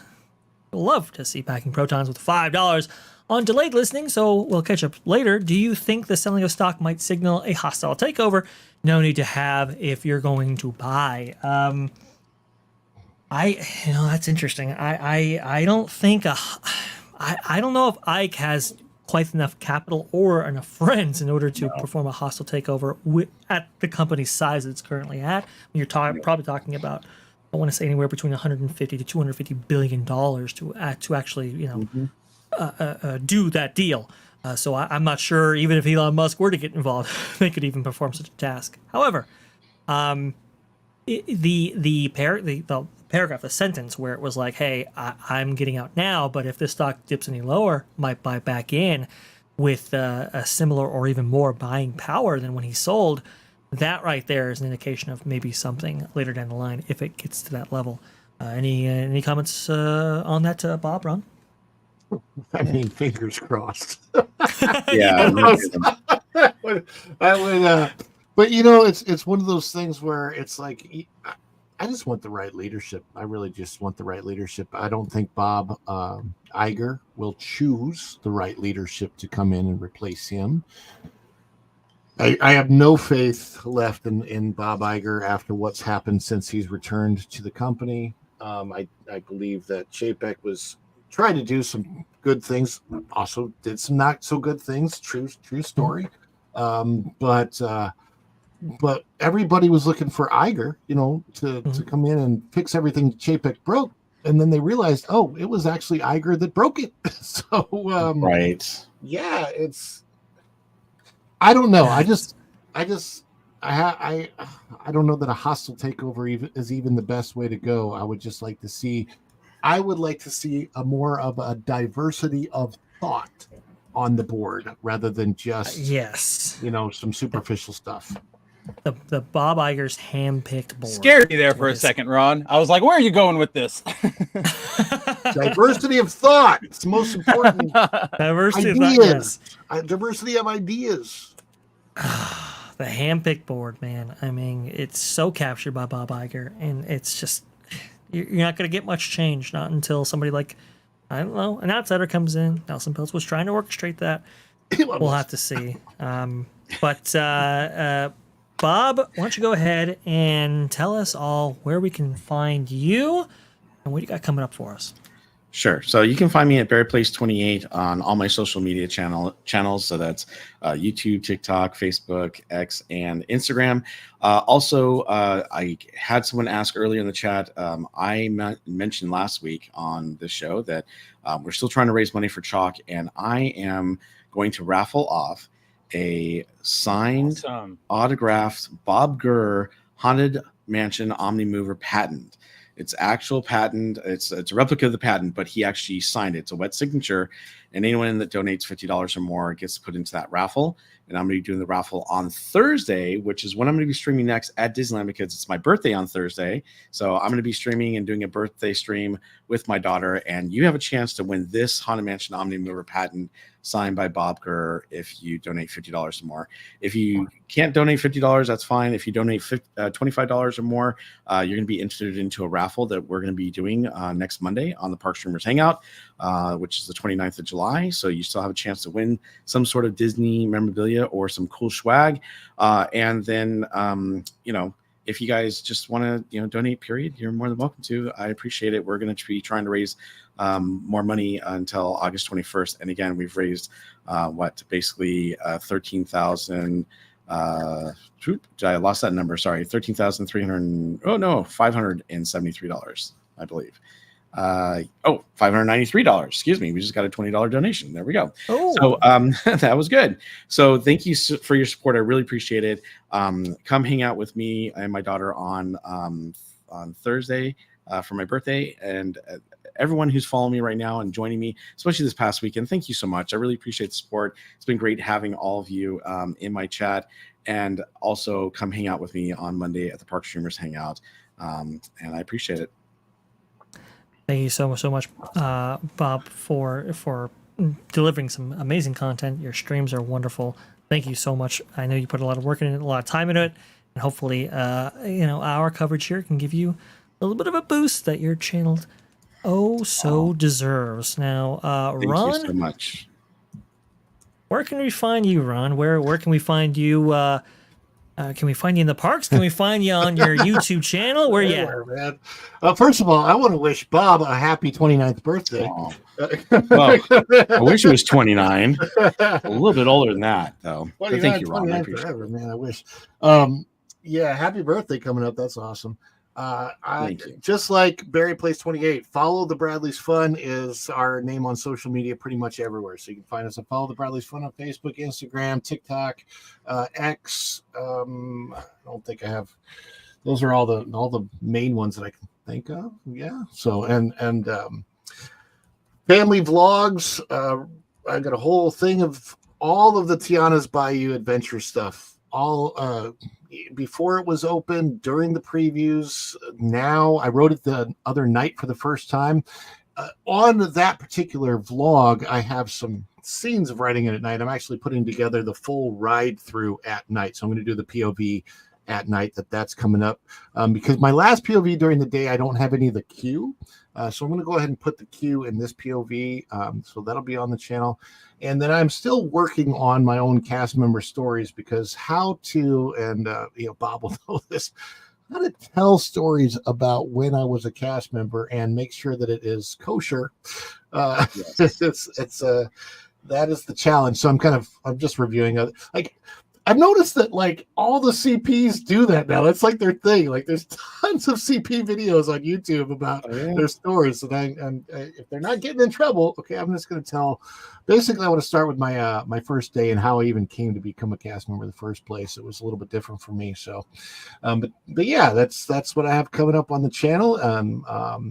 One of my songs I think is on Vacation Radio, so that's kind of cool. And got that going on, and if you look at my channel, I think if you scroll down there, you might be able to see that also my wife has her own channel. We have the Daily Dish every day at 10 a.m. That's basically leading into the whole day of that Park Place Network type stuff, because Daily Dish lives right at the Culture Casino, which leads right into today was WTW Pro, and Gotcha. It might be HCast some days. It was, and then, so starting off the day, if you want to start off the day with the news, I do the theme park stuff, but that's at 10 a.m. daily on the Daily Dish, and then of course my wife has her channel, Virginia and Bradley Adventures.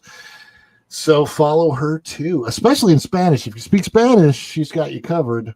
She's from Venezuela. I'm from good old St. Louis, Missouri. And then sometimes I will be on with Ozark Matt.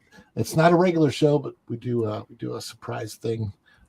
Two from the Lou, which is me and Matt are both from St. Louis, so we cover all things Midwest. Nice. I love it. I love it. I love it. I love it. Thank you so much, Ron, for gracing us with your amazing presence. Always wonderful insights and that cast member perspective. It's so embedded in you. I love it. Absolutely love highlighting it. Yes, we are lucky to have Bob. Very much appreciate that. Can I say something real wonderful quick? comment. Sorry. Go ahead. Oh, sorry. And Tim brought up Bob truly cares about our Disneyland. You're a good man, Bob. Thank you, Tim Schindler. I really appreciate it. You definitely come and support my channel too. But what he's talking about there is I forgot to mention. I do this a lot, but I talk about history in Disneyland. I know we're talking about all this stuff with Disney and how things are now and whatnot, but there's so much history behind the Disney park, especially Disneyland, since it's original, OG. I talk about it. So the other day I talked about, the Jungle Cruise history and how it came to be. And I talked about some of it in some of the other parks. I talked about Matterhorn. I talk about all those. In fact, this week, I forgot to mention it. I'm going to talk about my favorite ride. That's Space Mountain. So if you love Disney history, come hang with me on Thursday. We're going to learn about Space Mountain. Very cool. Ooh, very cool. I love that. I love that. Now, last but definitely not least, Spencer Cooley, one of my favorite. What is it? First in, last out, or last in, last out, right? That's right. Yeah, exactly right. He knew when to ride to the party. Thank you, Spencer, so much for joining us. It is such a pleasure to have you on. Yeah, we just love your energy, love your personality. Yeah, man. Love you as a contributor to all of this. Yeah, like It's my pleasure to be here. I thank you for the opportunity. I love hanging out with you guys. I'm always watching, so any chance I get to come on the actual show is one I'll always leap at. Watching. Bam. Always watching. Always watching. Always watching. I'm like your old bosses at the Disney parks. I'm always watching. Pick up that trash. There's so many cameras. So many cameras. Yeah, no kidding. You got some amazing stuff, Spencer, at Bounding in the Comics. Yep. It's just one amazing article after another. Where can people find you? What do you got coming up for us? Absolutely. Again, I'll just reiterate, thanks for having me on. I love talking to you guys. I love hanging out with you guys. You can find me every day over on Bounding into Comics, where we are uploading new articles round the clock. We also have a YouTube channel that we are uploading videos to daily. You can find, if you want more of me personally, you can follow me on Twitter at Kabuto Writer Mav. You can follow my YouTube channel at Studio Kabuto, and you can place your bets as to the next time I'll appear on a That Park Place show. Oh, tomorrow, that game place. There we go. I'll be there. There you go. That game place. Man, we got the whole network going on. We got the whole thing. Thank you, Spencer. I know you're doing some great work over there. You and Space Dave and Jonas, Culture Nolan Thunder's over there as well. Yeah. Man, everybody's over there. Culture is just shout out to Culture. Even not just for his work on that game place. The dude's been motoring this week, so we all love him. We all know him. You're killing it, Culture. Keep it up. Thank you. Yeah, he's probably not even watching. He's so busy. He is putting in the work, and he has got to make actually new graphics for T3PO because we're going to go Never under mind. a rebrand. I take it all back. Get to work, Culture. Exactly. Oh, I love that. That's fantastic. No, we love Culture as well. And that gameplay's doing some amazing stuff. Just trajectory, just over the moon. It's crazy over there. It is wild. I gotta get over there with movie Marvin and L Take Jonas, I believe is how we're referring to him over there, which is so funny. But thank you so much for joining us on this very special strike edition of the T3PO Live. In fact, I was watching the news, didn't see anything pop off yet. If anything does pop off, folks, though, you can always obviously subscribe to this channel, subscribe to That Park Place. We'll be, we're really doing breaking news just about every day now. It is crazy just how many things are happening all at once. Make sure you stay tuned. Like this video. If you did like this video, share us out, as it does help us tremendously against the YouTube algorithm. Thank you so much for watching. I believe that's just about it. That music going right there. Also to Neil89. Like I said, T3P online at yahoo.com. Reach out to me. We'll get your super chat over there to Lou as soon as possible. Thank you so much for watching. Enjoy the rest of your day. Bye, everybody. Bye, everyone.